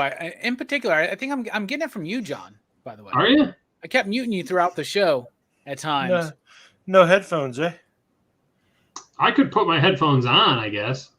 How loud do you have your speakers, bro? I turned them down, but they're audio engines, and so I guess maybe they're not the quietest. They're at 10% right now. Check. That was better. Yeah. I haven't changed anything. I like how we're talking about bringing the podcast back. We're thinking about doing it remotely, and John's like, I'm going to use headphones. I'm like, I love that you respect the podcast so much, but not PCP movie night. Yeah. Who cares about movie night? Nobody watches this. All right. So as far as Spider-Man talk goes, Joram, because Jordan wants to talk about Spider-Man, only me and Jelani and Mike have seen it so far. So we don't really want to spoil anything. And sometimes just, especially with the movie with so many expectations, just saying a little bit can spoil It's it for too much. someone. Yeah. But I will tell you this. I enjoyed it. I'm going to give my full spoilery thoughts on Rockin' Robbie Live, and I'll give my rating then. But Jelani, I want to know, very briefly, did you like it, and what's your rating? I didn't like it. I absolutely loved it. It brings everything together. This is the end game for Spider-Man, basically, in a nutshell, and they do it such justice. I think it's put together well. I think this is the best of the trilogy that we have in the MCU for how awesome Spider-Man movies could be. And I keep going up because I thought that Far From Home was better than Homecoming, and I think this is better than Far From Home. So I'm gonna give it. For me, I mean, I just saw it once, so I need to watch it again to be absolutely sure about that, because it is kind of choppy at the beginning. Because they're wrapping up things that happened in the last film, and it kind of jumps up for me, like it's too jumbled. But then when you get into the real story of it, you know, it keeps going and it doesn't stop. So this is the best of the trilogy so far for me. So I'll give it a 4.5. It's a good 4.5. Nice. I think it's excellent. I think it's quite excellent. Like, how do you compare it to the 70s Japanese Spider-Man show where you had the giant robot? Well, that's a 5. Like, that's clean. Yeah, in fact, we need to have that in the multiverse. Like, oh, that would be amazing. That would be freaking awesome to have that Spider-Man and that giant robot. I would hope that they have that shit planned for across the Spider-Verse. Across the Spider-Verse? Part yeah, that would one. be awesome. Sony is on their game now, by the way. Sony is like nailing it. Really? You watch any of those Venom movies? No, not. I'm talking. You excited? About You excited for Morbius, my friend? You excited for Morbius? Yeah, actually, you know what? I am. I mean, that looks I don't so know. fucking whack. Morbius looks so fucking. I don't whack, know yo. why. I don't know why I like it for some reason. I don't know what it is. I have no clue because I don't know who the villain is. Is it Morbius? But it should always be Spider-Man as the setup. But yeah, but the Venom movies, I've never watched. I didn't watch that second one. Why would I watch that second one? But what I'm saying is Sony is nailing what Spider-Man is. Finally. That's Marvel. That Spider. Yeah. Well, That's all Marvel's Marvel. helping. Marvel's helping, but they didn't make Into the Spider-Verse. That was all Sony, and it won an Academy Award. And it's also animated. And it's oh my god, that version of Spider-Man is going to be in Across the Spider-Verse, by the way. Nice. Yeah. I just looked it up. Looked it up. It's confirmed. It's in Across the Spider-Verse. Yes. I love it. Yes. Is it the original actor? Well, it's that character. What is this? Yamashiro? They got to bring the original actor back. They do this in Sentai all the time in Kamen Rider. The dude will be like 60 years old. He'll still show up, and all of a sudden we're not supposed to believe that's a stunt double. Anyway. But yeah, I'll give it a 4 or 5. Mike, what would you rate the new Spider-Man film? Did you enjoy it? It was fun. I enjoyed it. There's a lot of really, really, really good scenes in there. A lot of good action. A lot of suspense, lots of drama. I'd probably give it a 4 or 5 also. But then again, I think I gave all of them a 4 or 5 across the board. So it's one nice big trilogy to me. I don't think one is better than the other. So they all work together. They all work very well together. Right. And I don't think Sony's killing it, because if Sony was killing it, then Amazing Spider-Man 1 and 2 would have been the shit. I'm not talking about that. I'm saying they're coming back from that nonsense. Because I hate Spider-Man, the Amazing Spider-Man 2. Is hot garbage. And what they did with Electro for this film is like leaps and bounds better. I mean, all the characters that they bring back, it's just it's unbelievable how they get that story right.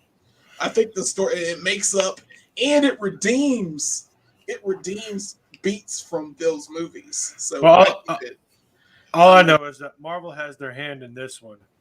Marvel has their hand in Spider-Man, and it's good. And Sony, Venom's a straight up Sony thing, and it sucks. So the Sam Raimi Sony Spider-Man movies were good. Yeah, right. But that was because of Sam Raimi. All right, I got a question then. Not including No Way Home. I rated my Spider-Man films, my top 5 favorite Spider-Man films. Right? To recap my list, number 5 was Spider-Man 3. Number 4 was Spider-Man 2. Number 3 was Into the Spider-Verse. Number 2 was Homecoming. And number 1 was Spider-Man with Tobey Maguire and Willem Dafoe. John, what's your top 5 favorite Spider-Man movies? Homecoming, and Homecoming. It's without Michael Keaton, I don't care. Damn, dog. I know you're a Sam Raimi fan, though. No, I really like Spider-Man 2, the Sam Raimi film. I did like Amazing Spider-Man with Garfield, the first one. The second one sucked. I don't think they were as good as the Sam Raimi films, even though there's problems with the third film. I really like the Spider-Verse. What's the first Spider-Verse one called? Into the Spider-Verse. Oh, it's just called Into the Spider-Verse. I really like that. I thought it was done really well. Obviously, they don't have the limitations of live action, so I don't know if that counts or not. But I did like Homecoming a lot. I like all of them really, except for I have issues with the Part 3 Raimi film, which most people did, and I don't blame Raimi. And I have issues with the second Garfield one. Yeah. But I remember that I grew up with the old 60s Batman show, the old cartoons, and I did watch the old 70s Spider-Man show when he had like it looks like flour sifters for eyes. Yeah. The costume in the Japanese, we joke about the giant robot or whatever, and it kind of goes off the beaten path of Spider-Man, but they had a better costume. That's the first live action Japanese superhero show where the superhero has a giant robot. Now they had done giant robot stuff before, but this was the first one that was like a superhero that also had a giant robot. That Spider-Man show is the godfather of Kamen Rider, Space Sheriff Gavin, Metal Hero, all that, and Super Sentai. Like, it's the godfather of that. Voltron. Like, Well, that's Kamen Rider's Spider-Man. got a motorcycle. I don't know that he doesn't have a big robot. Okay, you're right about that. I'm sorry. I always lump that in, and maybe that was narrow-minded of me, so I don't want to do that. But Jeez, Yeah. Robbie. just going into Super Sentai. I was just trying to stretch a little bit more knowledge about. I do agree, though, that it definitely was the forefather of a lot of Japanese shows, and it's produced by Toei. I don't know how to pronounce their name, and they but I like Spider-Man. Spider-Man is one of my favorite Marvel properties, sans the X-Men, because X-Men is my favorite Marvel property. Period. And but Spider-Man is probably my second favorite. But I'll say this, and this is going to piss off Brooks. I was never a fan of Hulk or Thor. It just wasn't until the MCU, and I'm like, okay, really. I really like, because I know he's a fan of the Hulk and Thor. You know what I'm saying? I hated Iron Man until the movies. Yeah, well, I liked Iron Man before that. I thought Iron Man.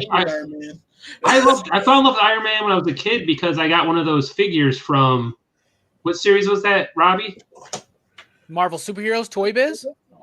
Or the Marvel Action Hour? What else? Secret Wars. Secret Wars. Thank you. I had him and I had Magneto. And I thought they were the coolest figures, and that's what kind of turned me on to Iron Man and become a big Iron Man fan. I like this armor. Oh, yeah. There's no cape. They didn't give you a fucking cape. I've seen people put like a custom cape. The Batman cape on. Just put the Batman cape on him. No, you need a purple cape, but you need one that's molded to kind of mimic like the Superpowers one, right? Yeah. But like I've seen it, and I'd like to get one. But I have the Iron Man, but it's not readily available. Was there a Dr. Octopus from that line? Because I thought I had Dr. Octopus. Yes, there was a different line. You probably used the clip-on cape from like Magneto 1 from the X-Men series. Yeah, you could probably use that one, but I would love to have one with that darker purple. The other superpowers that I have, or Secret Wars that I have near me, are my Wolverine and Spidey. So I didn't have either of those. My buddy had Spidey, and I was jealous of him. He also had way more of the vehicles for He-Man. He had the Panthers and everything. You know what I'm saying? I just had figures. I did have the castle, so I can't be too jealous. But I didn't have all the accessories and the other figures. And he also had Spider-Man. I should have just stole it. I'm missing my claws on my Wolverine. I don't have those. He had the clip-on claws, right? I still got a few pieces to get. I want to get Black Costume Spider-Man. I want to get Daredevil. I have a Falcon. Actually, he's right. Didn't they come? Were they the ones that came with the hologram shield, or is that a different series? Yeah, I don't have any of the hologram shields. Doesn't Captain America have a hologram shield that's not his shield? Yeah, exactly. He's the one person. How do you fuck that up? I have a Cap somewhere too, but I have a Doom on card. But aside from that, moving on. You want a Wolverine on card? We have a Wolverine on card available. That's super. That's a good figure too. That's a good take on Spider-Man. It really is. Brooks, top 5 favorite Spider-Man movies outside of No Way Home. So I'd probably put Spider-Man 2 at number 1, then Spider-Verse, then Homecoming, then Far From Home, and then the first Spider-Man. No Andrew Garfield ones? No, surprisingly. Despite how much I loved those movies because they're so good. Yeah, that's a respectable list. I think a lot of people would agree with kind of the order on that list. What about you, Mike? I would have to say it'd be the same as Brooks. All right. What about you, Jelani? Trendsetter. Yep. I'm gonna say, gosh, I kind of agree with Brooks. I'll go backwards though. I'll do Homecoming, then Far From Home, then regular Spider-Man, the Sam Raimi Spider-Man. Regular Spider-Man, vanilla Spider-Man. Vanilla Spider-Man. I love that movie though. I still like it. It was a great experience at the theater too. So I put it very high. and then I'd go probably because it's a cutoff between the two. I'd go Spider-Man 2 after that, and then Into the Spider-Verse, because Into the Spider-Verse is just so clean. It's so sad that Peter Parker dies, the original Peter Parker dies, but then you get the passing. Yeah, you'll be fine. But it's such a great film, and it introduces Miles Morales in such a beautiful way into the universe. It makes him a great character. I love Peter B. Parker and how he's a mentor / schlub, and it's just and it feels like that's Tobey Maguire, like that's Tobey Maguire's Spider-Man, how he screwed up, and, with everything, and he just this is what happened to him, and this is where it goes. I love everyone in that movie. Like Nicolas Cage as Spider-Man Noir is freaking awesome. I mean, you can just pick characters from that film, and it's just such a great film. So it's at the top, and it won the Academy Award. So, well, it does feel like though it's cheating because they didn't have the limitations that the live action did. Very true. Very true. And I'll go back to the first Spider-Man movie. Say what? Well, I was going to say that's not cheating though, right? Because they're not just making your run-of-the-mill animated film. It stands out amongst other animated it does. Films. I'm just saying, it's beautifully animated, and the style they use and everything is fantastic. But obviously, live action has more limitations than any type of animated film. I was also going to say, when I first saw the Sam Raimi film, I was surprised how great the costume was, because the live action up till then, the Spider-Man costumes were kind of hokey. Yeah. And I was like, this doesn't work in live action. Well, even in recent comic book movies of that era, look at the X-Men films, look at Spawn. Some of those costumes don't work so well, but Spider-Man was like one of those first times since Superman where it was like they just did the comic book costume and it worked. It worked really well.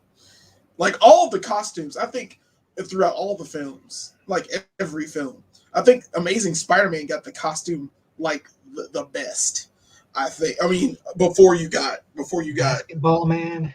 Yeah, for something about that costume. That's the only good thing I will give Garfield's Spider-Man. They got the costume right at the end, and it was it was just trash movie altogether. And I don't like either one of those. They're just hot garbage. I don't even think about it because I saw the first one, and what turned me off was Uncle Ben didn't say with great power comes great responsibility. It was just so simple to say.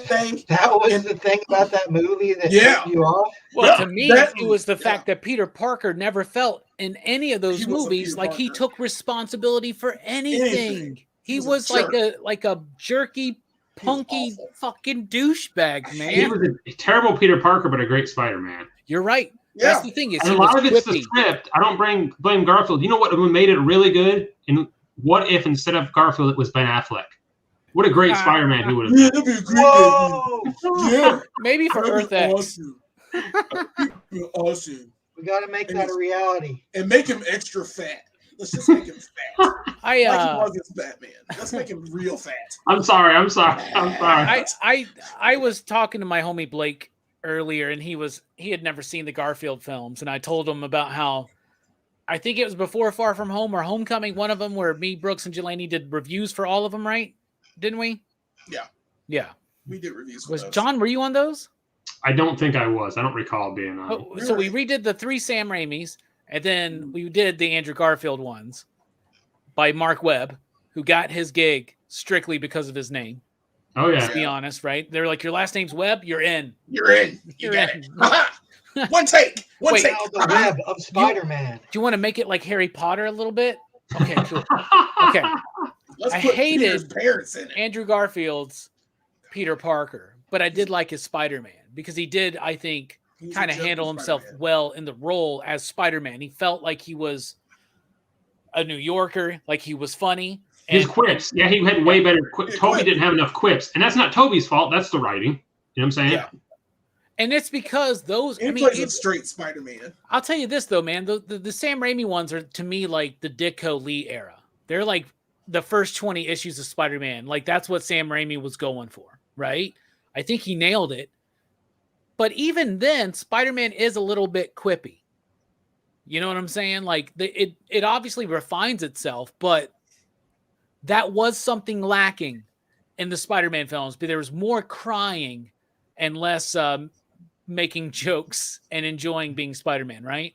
Yeah. Uncle Ben's death in the Sam Raimi Spider-Man, that's the one that gives me the most. Yeah. Of all the deaths, of all the Robertson. mentors, Cliff Robertson, man. Yeah. It hurts so bad. Like, I watch it now and I'm like, oh, and he's like, Peter. I'm like, oh God. Cliff Robertson and the car.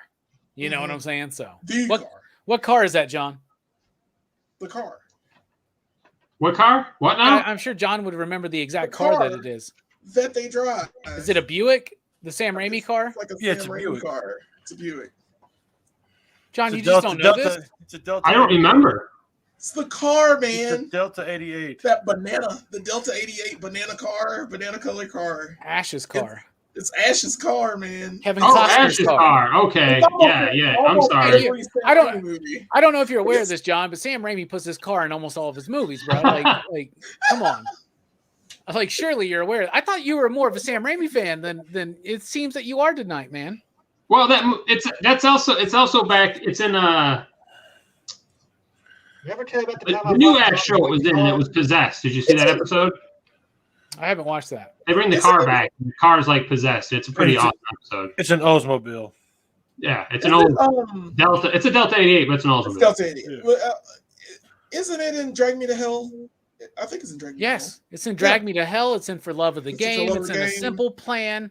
Right. It's in almost every single one of his movies, y'all. He drives it to work, and while he's filming it, it's there anyway.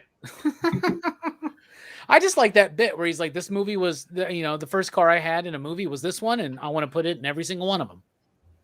And even when he got to do something like Spider-Man, he put it in there. And it was a monumental scene. So, since he's directing Doctor Strange 2, do we try to find it? Oh, he's putting it in there. You know what's going to be. He's going to be in there. He's going to totally do it. Did I tell y'all that when I met Ted Raimi, I asked him if he was going to be in Doctor Strange, and he looked at me and he was super jovial the entire time I was talking to him. But then all of a sudden, when I asked him, hey, you going to be in Doctor Strange? He just goes, no. Like, he got pissed at me for asking that question. Oh, shit. Like, I don't know if him and Sam are good, but I hope they are. But I was just trying to be like, his whole like Daily Bugle guy. That would be fun. You're probably just sick of hearing that question. Yeah. His episode, by the way, of what's that damn show based on the movie what's that serial show that's like Tales from the Crypt that he's on, that Ted Raimi was on? What? What's the Was it an anthology or something? Yeah, what's that? It's a show. It was a movie, and then it turned to a show. Oh, Tales damn from it. the Dark Side? Are you about to do a D's Nuts joke? Are you talking about No, Tales no, from the no. Dark Sounds Side? like. Ted Raimi's in an episode where he what's Tales the from movie the Dark in it? Side? Oh, the Stephen King one. You mean the one that was on Creep Amazon Show? or something? Creep Show. Yeah, Creep Show. Thank They didn't you. do a show on Creep Show. There's a Creep Show show. No, there's not. That's Tales from the Dark Side. No, there's a Creep Show. Oh, the Tales new from the Creep Show. Yeah. Okay, I'm sorry. I was going to say the Ted Raimi episode is like the best episode if you guys not seen that one. I haven't seen that show. He's on yet. some like public access show where they're bringing like old items to like an antiquities guy and he's appraising them, and Ted Raimi's on there and he brings the Book of the Dead and they appraise it, but it takes over and everybody starts becoming, like demons and killing everybody in the studio. It's one of the greatest episodes. Ted Raimi is so great in that show on Creep Show. Yeah. We have to see, Albert was there. He understood what you were saying. I'm watch it. sorry. I Creep forgot. Show. I haven't watched that show yet, so I forgot about it. Yeah, there's I some of the was thinking episodes are old really good and some I suck. don't even But have Shudder, so I need to work on that. the first season's on Amazon Prime if you have Prime. Now, Okay, I've got Prime. the picture I had Ted Raimi sign, of course, was of him as Henrietta, which I think is still his greatest role. So, Okay.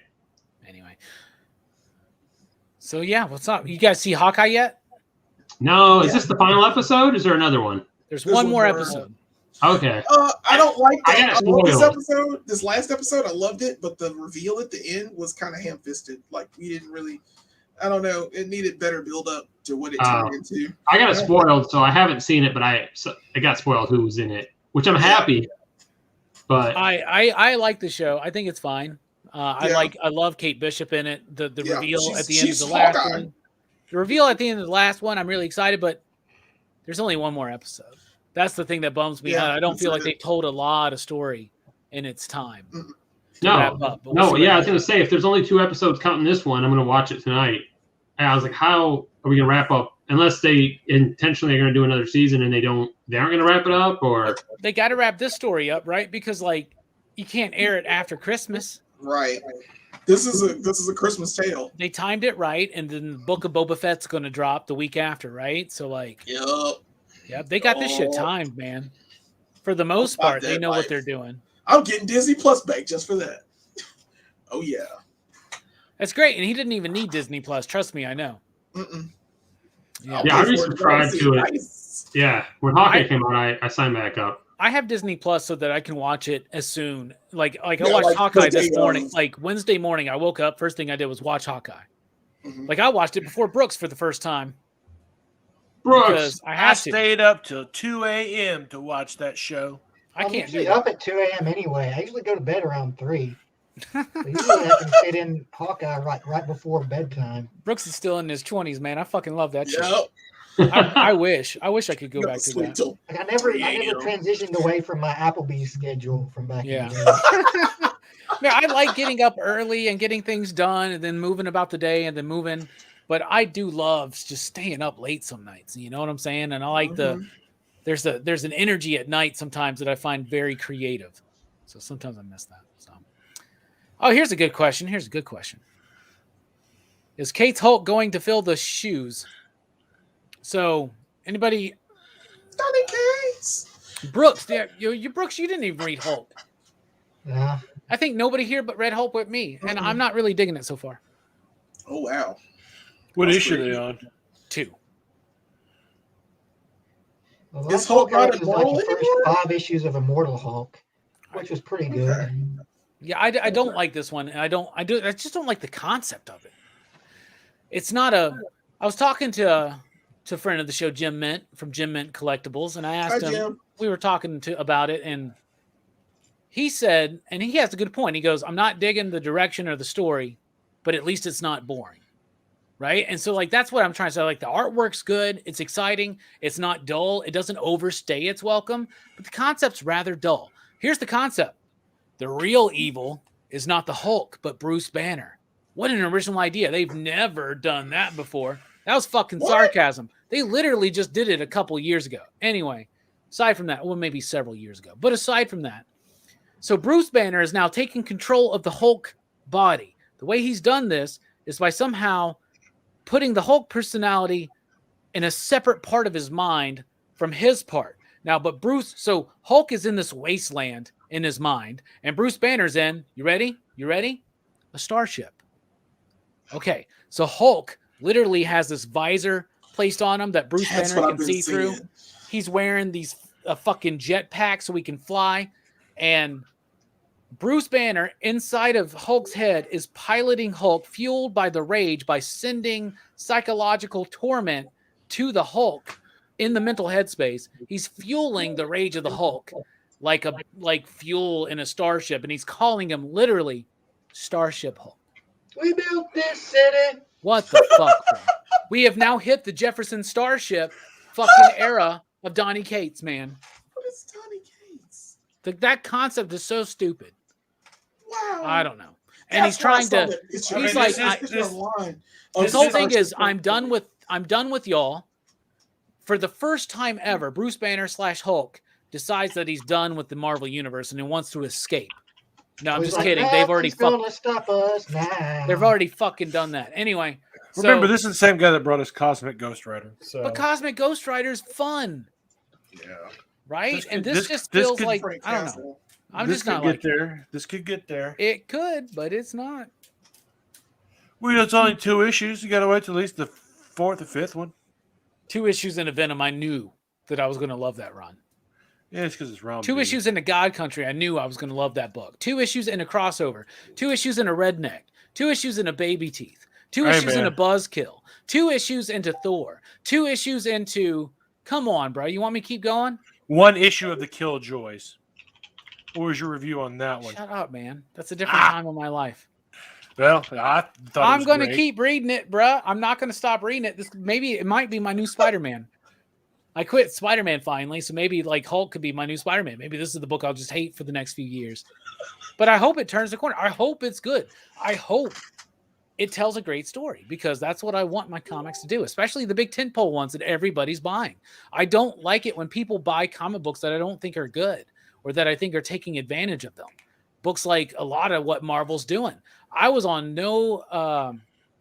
Lost in Comics last night, and we were doing a nomination special. And one of the things was Publisher of the Year. And I was like, this was hard for me because I don't think any publishers really nailed it this year, right?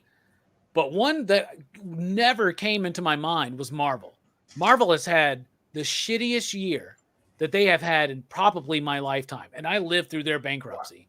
I'm not even kidding. Like, Marvel has given us low quality product in the actual physical product. Y'all read Marvel comics, you know what I'm talking about. All of a sudden, the paper is shit.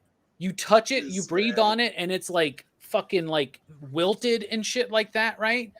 And the quality. I mean, they got some good books, but their best books at Marvel right now are just good books. Like, that's it. Marvel had a really all-time low for me in 2021, man. Well, you know, like you said, you're talking about, that's one of my grievances. I got to think about that for next week. One of the like you're talking about, people like it's the tentpole books, but they did that same shit with Bendis back in the day. So, I mean, I get what you're saying. I'm just saying that Marvel overall, like, pretty shitty right now, in my opinion. That 2-month hiatus from books, I really haven't. I haven't read anything. So, and I've got. So why are you giving me shit about it, man? No, but I'm just saying, it's like I'm not giving you shit, but it's just the same. I'm not reading the comics, but come on, dude, calm down. You're wrong. Yeah. You know what would help Marvel is if they hadn't like cut Hickman's X-Men run short. Exactly. Well, here's something, Brooks. You're an avid Marvel reader. You probably read more Marvel than you do anything else. What do you think about Marvel this year? It's been pretty average, I think. You know, I've been liking Thor, but Thor's had its kind of lulls lately too. And you know, the X books are starting to get a little repetitive. You know, like don't worry, they're relaunching them, man. Doesn't that excite you? Relaunching them with literally the same fucking creators. The Destiny of X. It's just the same thing they always do with the X books. It's like I wish they would have just like, you know, done the Hickman story.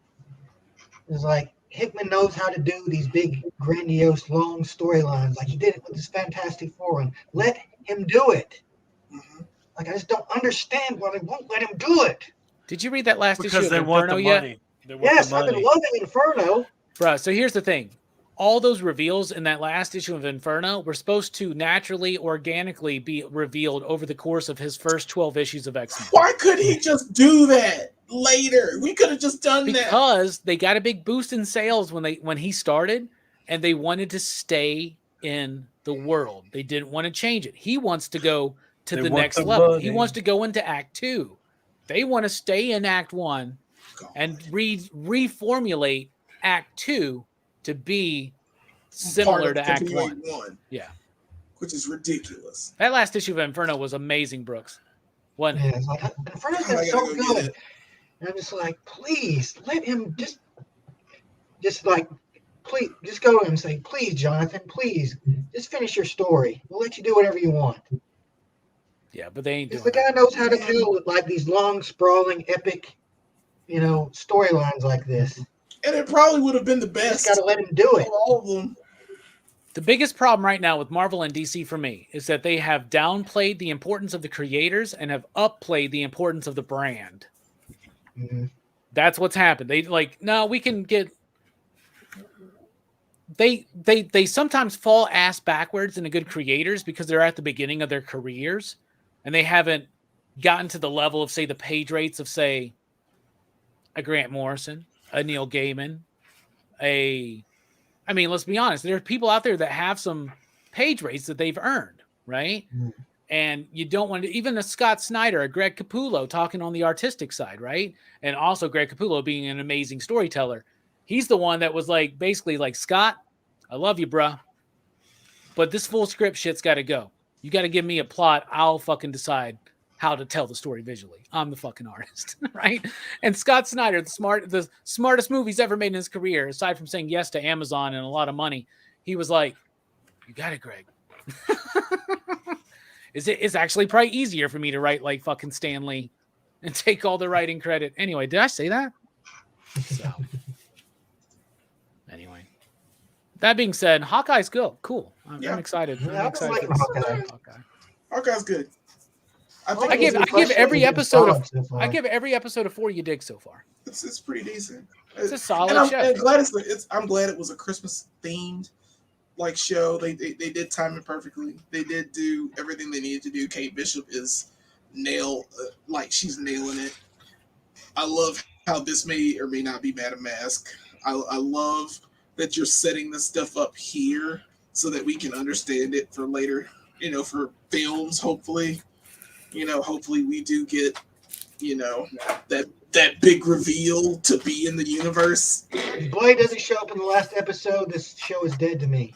I do want to remind everybody, join us Thursday night at 8 p.m. Central Time for our 4th annual PCP Festivus stream. We'll be raising the Festivus poll, showing off feats of strength, and airing our grievances. It's going to be a good, fun night. We were on a hiatus for a while, but PCP Movie Night returns Monday, January 10th at 8 p.m. What to do with Silverhawks? What? Yeah. This was the inspiration for Silverhawks. Sure, let's just say that. It's a really smart sci-fi funny film by Terry Gilliam of Monty Python fame. Join us tomorrow night, though, as we close out Dylan's Horror Show for 2021 with Better Watch Out. That's a really good one, y'all. Y'all excited for your Festivus stream? So start thinking right now, y'all.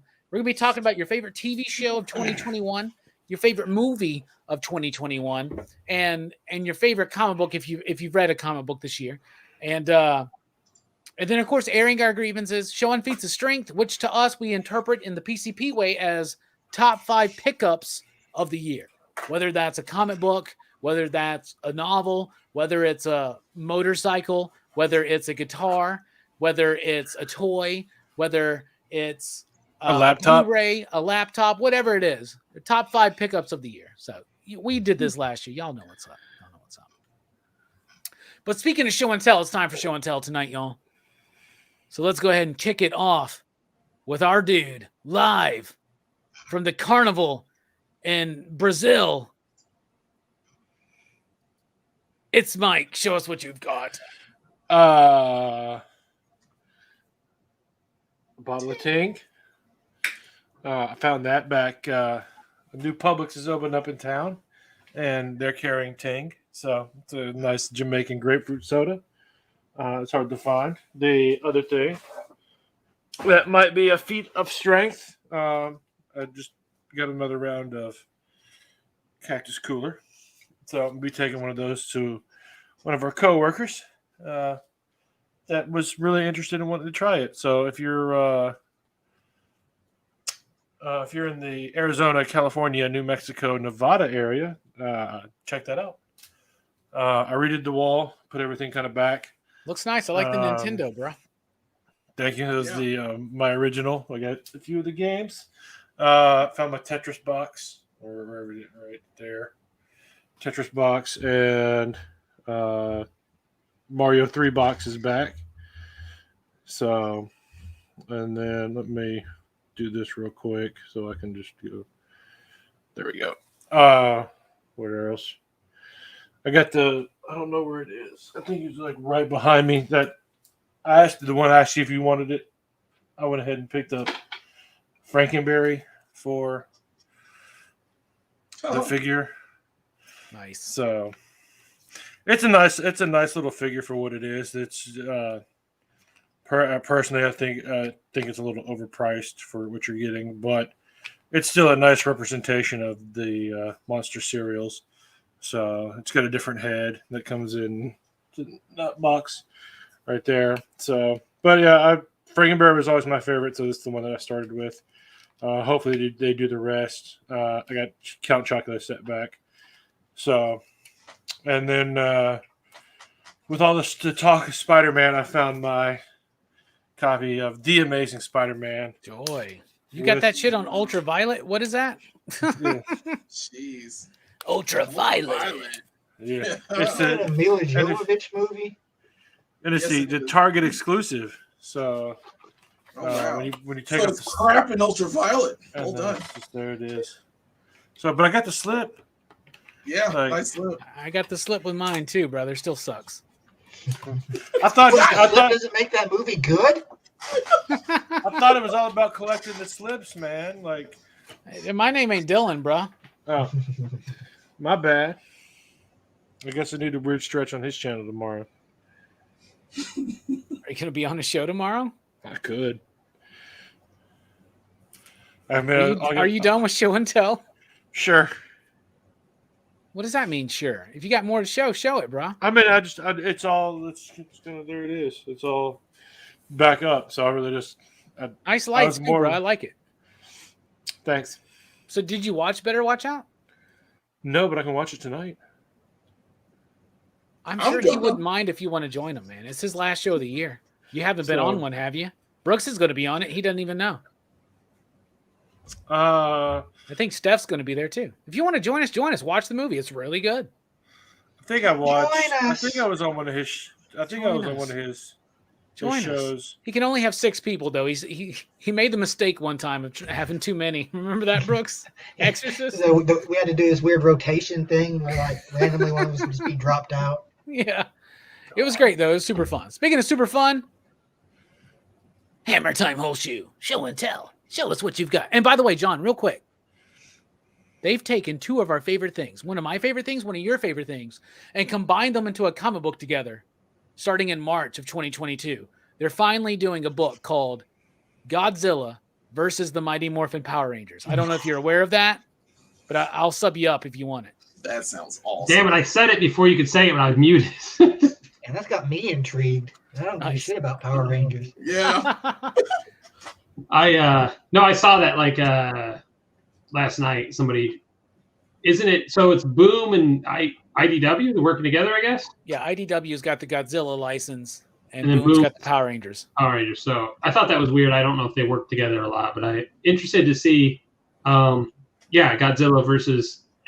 I would like to see. I don't want them to have their Megazoids or whatever the hell. I want to see them on foot running around and Godzilla just crush. You call them Megazoids? Megazoids? That's not right. That's not right. What are their robots called? Zords. Zords, man. I don't know. Zoids? That's a whole other property, John. I don't remember. John's like, now I'm going to show off my collection of Zoids. Annoyed the. There was Avoid an actual thing. the- That's annoyed. That's the Domino's guy. I God, that's love that. different too. You gotta avoid him. No, I saw they were crossing that over, so that's cool. I don't know. Yeah. So show and tell, bro. So 2 things. I actually had posted on my Facebook. I did some videos on the Cub because I bought this little camera. And look at the little guy. It's a little HD action cam. You can clip onto things, and it's got a mount. You can helmet mount it and everything. So it does 4K. So I thought that was really cool. Again, I just bought it to get some Cub action, right around on the Cub. I got something that I wanted for a while. Something I was jealous that James Donahoe had. And he bought this set back when it was still, I think it was Miller Creek had it, and then Arrow released it because they got it, which is, there's a lot of glare there. There we go. You see that? Is that Kang the Conqueror? It's, how do you pronounce that? Daimajin. It just, so it's basically, it's a samurai kind of Western meets kaiju. So it's a series of, there's 3 films, and It's a cool set, man. You said that's Arrow? yeah, that's Arrow just released this, and it's hard to find already. It just came out, and now you can't find anywhere. It's going for, resellers are charging an excess amount. I haven't even opened it up yet. I just got it in the mail. I missed it during the pre-order phase, So basically Miller Creek had it, but they just sort of like, here it is. Nobody knows the series in the States, and it wasn't an expensive set, and it wasn't treated very well. But I was happy it came stateside. But it went out of print quickly, and it's going for an excessive amount. Well, Arrow released it in a cheaper box set, and it's actually a nicer set. You know what I'm saying? I say cheaper than what that old set's going for. I shouldn't say, the MSRP of the other set. But anyway, so I picked it. I have not opened it yet, but it's really cool. Again, some classic samurai stuff, and then you've got this kaiju who's like basically a god. So it's a really cool series. There's 3 films, and I was happy to get that in. Yeah, that's a great set, dude. Arrow does great stuff.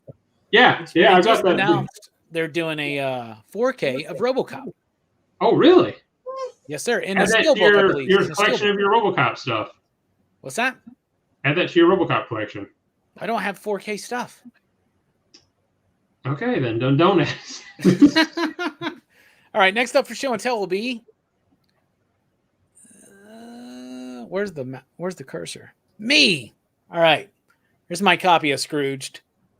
I actually picked that up recently because I didn't own it. So now I own it because this is something I'll watch every year. So definitely wanted to put that in the collection. Been on a Rob Liefeld kick this year. I'm sorry. So I got this X-Force magazine, which is cool because it collects like those New Mutants issues, right? Like I think like 87 or I don't know. I think like 87, 88, 89 are in here or something. I don't know. No, it's like 97 through 100. It's the ones that lead into X-Force. And then I've got this X-Force Youngblood book.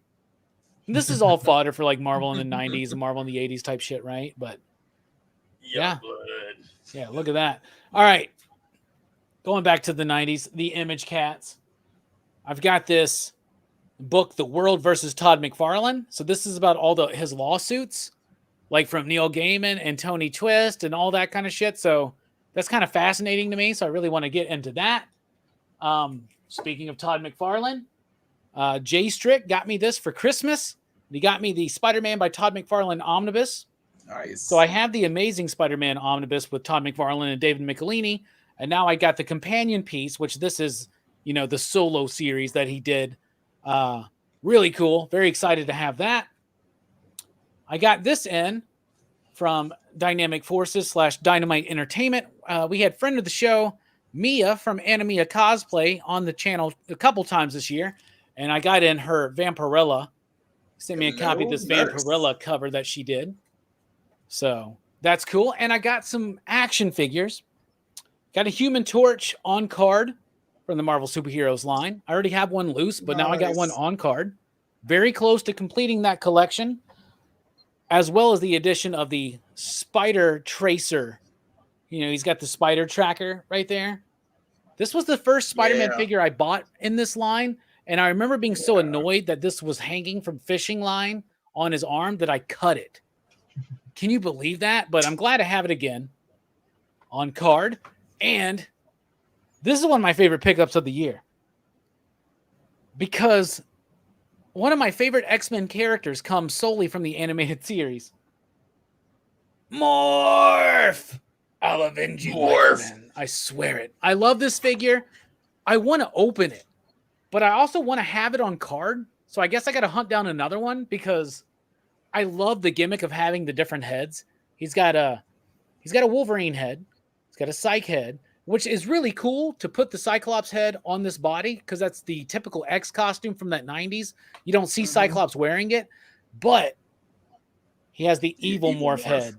That was my favorite fucking bit. When he comes back at the beginning of season 2, Mr. Sinister's resurrected him and he's evil and shit, and he gets those purple rings under his eyes. Bruh. That shit blew me away, man. So very happy to have that.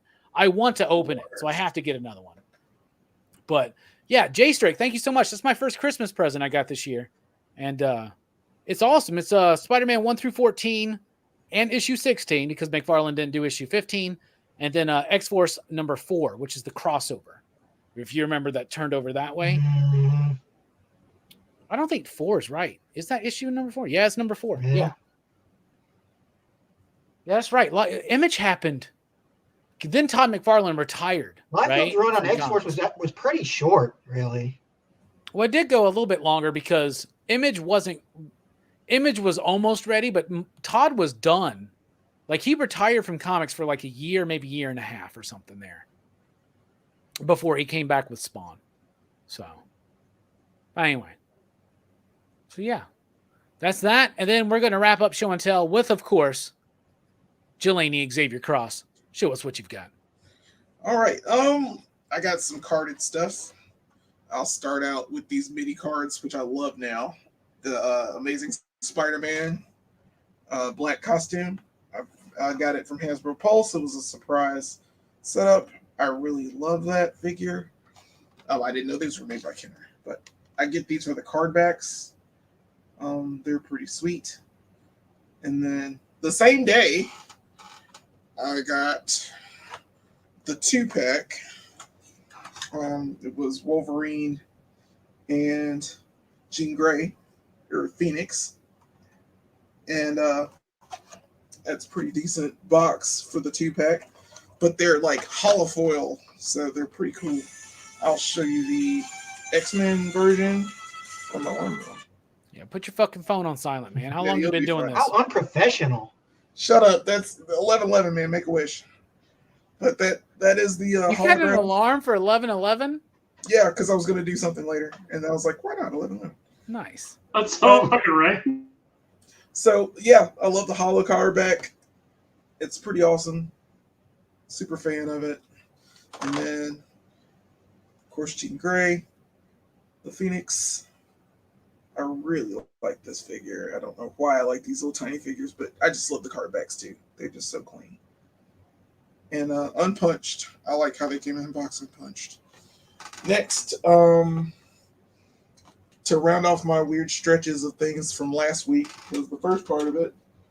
I was showing off her, my Captain Kata. I now have a sword. I gave her the ebony blade because I don't have a sword for her, but she has a sword from the first episode. She fights the tentacle monster. Bruh, she should get the ebony blade. Think about it. It makes sense that she would wind up with that. You're Yeah. writing fan fiction with that. I'm writing fan fiction, man. That's what I do. But it comes also with this, and I got this today. Last what's that? Sunday. The Hydra Stomper? A Hydra Stomper that goes with her. Can you open it up and see a little tiny frail Steve Rogers I inside wish of it? it did. Oh, That would be dope. freaking baller. This is just a big hunk of plastic. I mean, it's not bad. And I had to I was gonna super glue the backpack because it falls off, but I just put sticky tack. It's got boosters, and it didn't come with this firing thing. I had to actually add that. It's kind of messed up for as much as this figure is. It's a big hunk of plastic, and sometimes it doesn't want to stand. But I really like it either way because and she has a left hand and flies on his back, but I don't have anywhere to put this. And on top of that, it's supposed to be the right hand that she's supposed to be holding, the little grip thing. So she's flying with him. Oh my god. So it's kind of weird. It's supposed to be the right hand. It is. But I like it. It's pretty Nerd. cool. I'm pretty awesome about that. And then I got the last random pickup, which I thought was awesome. I bought these. I didn't know I bought them until they came in the mail. And I was like, oh, God, I have a problem. It's the Excalibur set. So I got Captain Britain. Oh, OG Excalibur. Cool. Yeah, with Megan. Always thought Megan was hot, guys. Yeah, she's pretty hot. Always thought Captain Britain was hot, too. And I put the beard on him. Look at him. And he comes with Excalibur, and I was going to give Captain Carter Excalibur, but it's too big for her hands. Bruh, Captain Carter with Excalibur. It makes sense. It should happen. You're writing fan fiction, bruh. Yeah, exactly. So, and then, of course, Shadowcat, Kitty Pryde, Kate with Lockheed. I'm glad I got this figure. I need to get a second one. So, but she's going to go with Excalibur, and then I'm going to have a set with the classic X-Men, the ones of my day. My favorite ones. And that's it. That's all I got, guys. Didn't have Rachel in that? That shit didn't come with No. fucking No. Rachel or fucking It didn't come Kurt. Rachel. It didn't come No widget? Well, I have a Nightcrawler. I bought another Nightcrawler. So I thought that Nightcrawler was going to go with my Age of Apocalypse, but it's but you don't just need a Nightcrawler figure. You need an Alan Davis Nightcrawler figure. Alan Davis Do they have a Rachel as Phoenix from that era yet? No. Well, we do have a Rachel. We do have a Rachel, but it's like skirted Rachel, but the not skirt from that one time. from the Claremont Redux. Right. Yeah, that's all we got. Now you need that fucking hound. I know. Early 90s Excalibur spiked fucking Rachel. I'm sure they're gonna make it. It's just they didn't put it in a they didn't make a 4-pack. It's made a 3-pack. It's gonna be one of those random inserts in some random line. Yeah. You know what I'm saying? It's gonna be like Doctor Strange, Multiverse Madness. Here's a Rachel. Well, they got a siren. You better get it if you want to get the Build-A-Figure. So, yeah, that's all they do now. We're getting a siren soon, so I'm happy about that. And we're getting hopefully we'll get a Banshee soon too. I want a Banshee. They're doing Siren before Banshee? Yeah, they're doing Siren before Banshee. Interesting. All right, weird. Everybody, that was the show for tonight. So we really appreciate your support for PCP Movie Night. We always have fun coming together and talking about the movies that we watch. And, we used to try to always keep up with the new movies and do that, but we've really enjoyed, this whole show started because of the COVID quarantine and pandemic, right? And when we were all social distancing, we started doing these shows, interacting with you out there in the chats, having a conversation about movies, and picking some of these movies that we remember from the past or from recent past and revisiting them together in a live situation, and then doing Backchat. And this is one of my favorite shows to do. I love it all the time. It's not going away. We are done for the year, but we want to thank you for your support in 2020 and 2021 here on Friday nights. But don't forget, January 10th, on a Monday night at 8 p.m. Central Time, we return with a look at the Terry Gilliam classic, Brazil. I think that this is a movie that when we talk about all the greatest sci-fi movies of the 80s, we'll talk about Star Trek movies. We can mention some Star Wars movies. We can talk about Blade Runner. But man, this movie gets overlooked for me, so I'm really, really excited for that. So I just want to thank you, everybody out there, for your support of this show.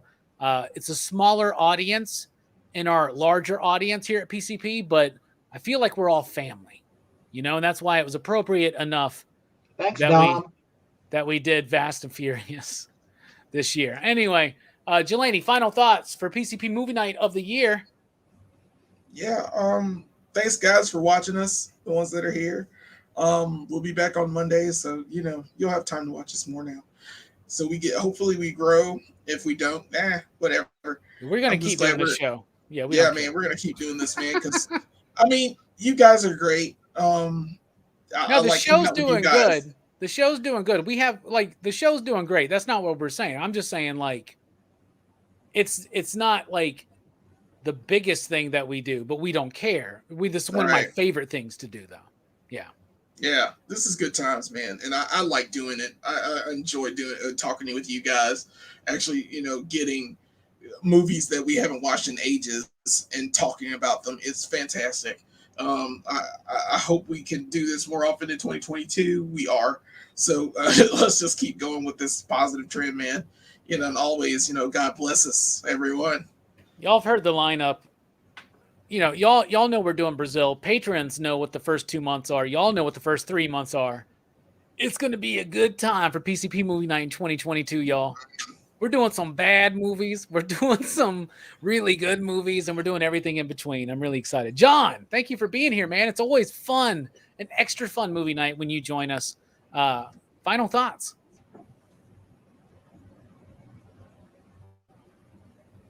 You're muted, bruh. I muted myself because you muted me earlier. I don't know if I had some feedback or something. So I don't know, man. I just said something really, really, amazing, but it was muted, so I won't repeat it.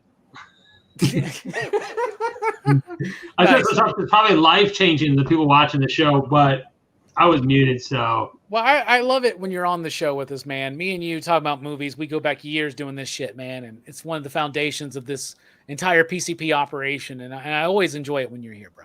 Yeah, I enjoy being on the show, man. I need to be on every once in a while. Yeah, I eventually come down to Earth and do shows with you, Earthlings. You need to get back to studying the Earthman. Yeah, well, I was doing a lot of probing, and then COVID, and I just let up on that. You're like, I want to That makes sense. With That makes COVID sense. around, I want to cut back on the probing. Yeah, you never know. You never know. At least until this COVID thing passes. Yeah. Because I don't wear gloves or anything when I do the probing, so I don't want to You catch probably should COVID. think about trying that. Yeah. Like, Which gloves reminds me, are Robbie, fun. I need to touch base with you before Christmas to give you your present, which I think you know what it is, by the way. Yeah, you were very clever with that one, buddy. You messed Well, with that me way one you night. get caught up What's before the difference between the black or the white James Bond set? I'm not going to tell you what I got you, but you're going to want it before we do the podcast. I'm pumped for the podcast to return too. Coming Yeah, back with so the am I. podcast in January, so excited for that. Mike, thank you for being here. It's always a pleasure when you join us for a PCP movie night or any other show. Yes. Final thoughts? If you like Jonathan Hickman, check out this book, Black Monday Murders. So, Did they ever finish that story?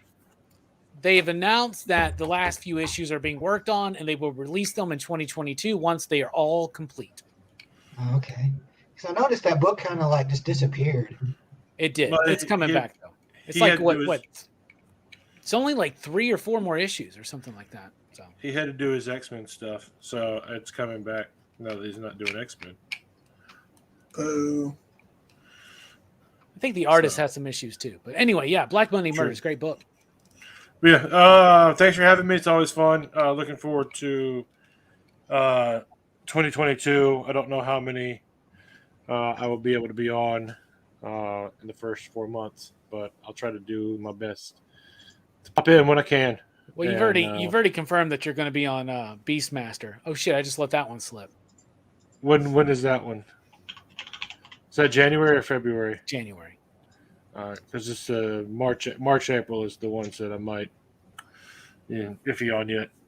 So, Anyway, thank you for being here, Mike. We really appreciate it. thank you for having me, Rob. And thank you for hanging out and watching Spider-Man earlier, man. It was always fun. Thank you for inviting me. Yeah, I'm excited to go back to post Christmas vacation when we can go on Friday afternoons and it's a little bit deader. I like going on like Monday afternoons when it's dead. Well, I'm too busy on Mondays, man. I got I know.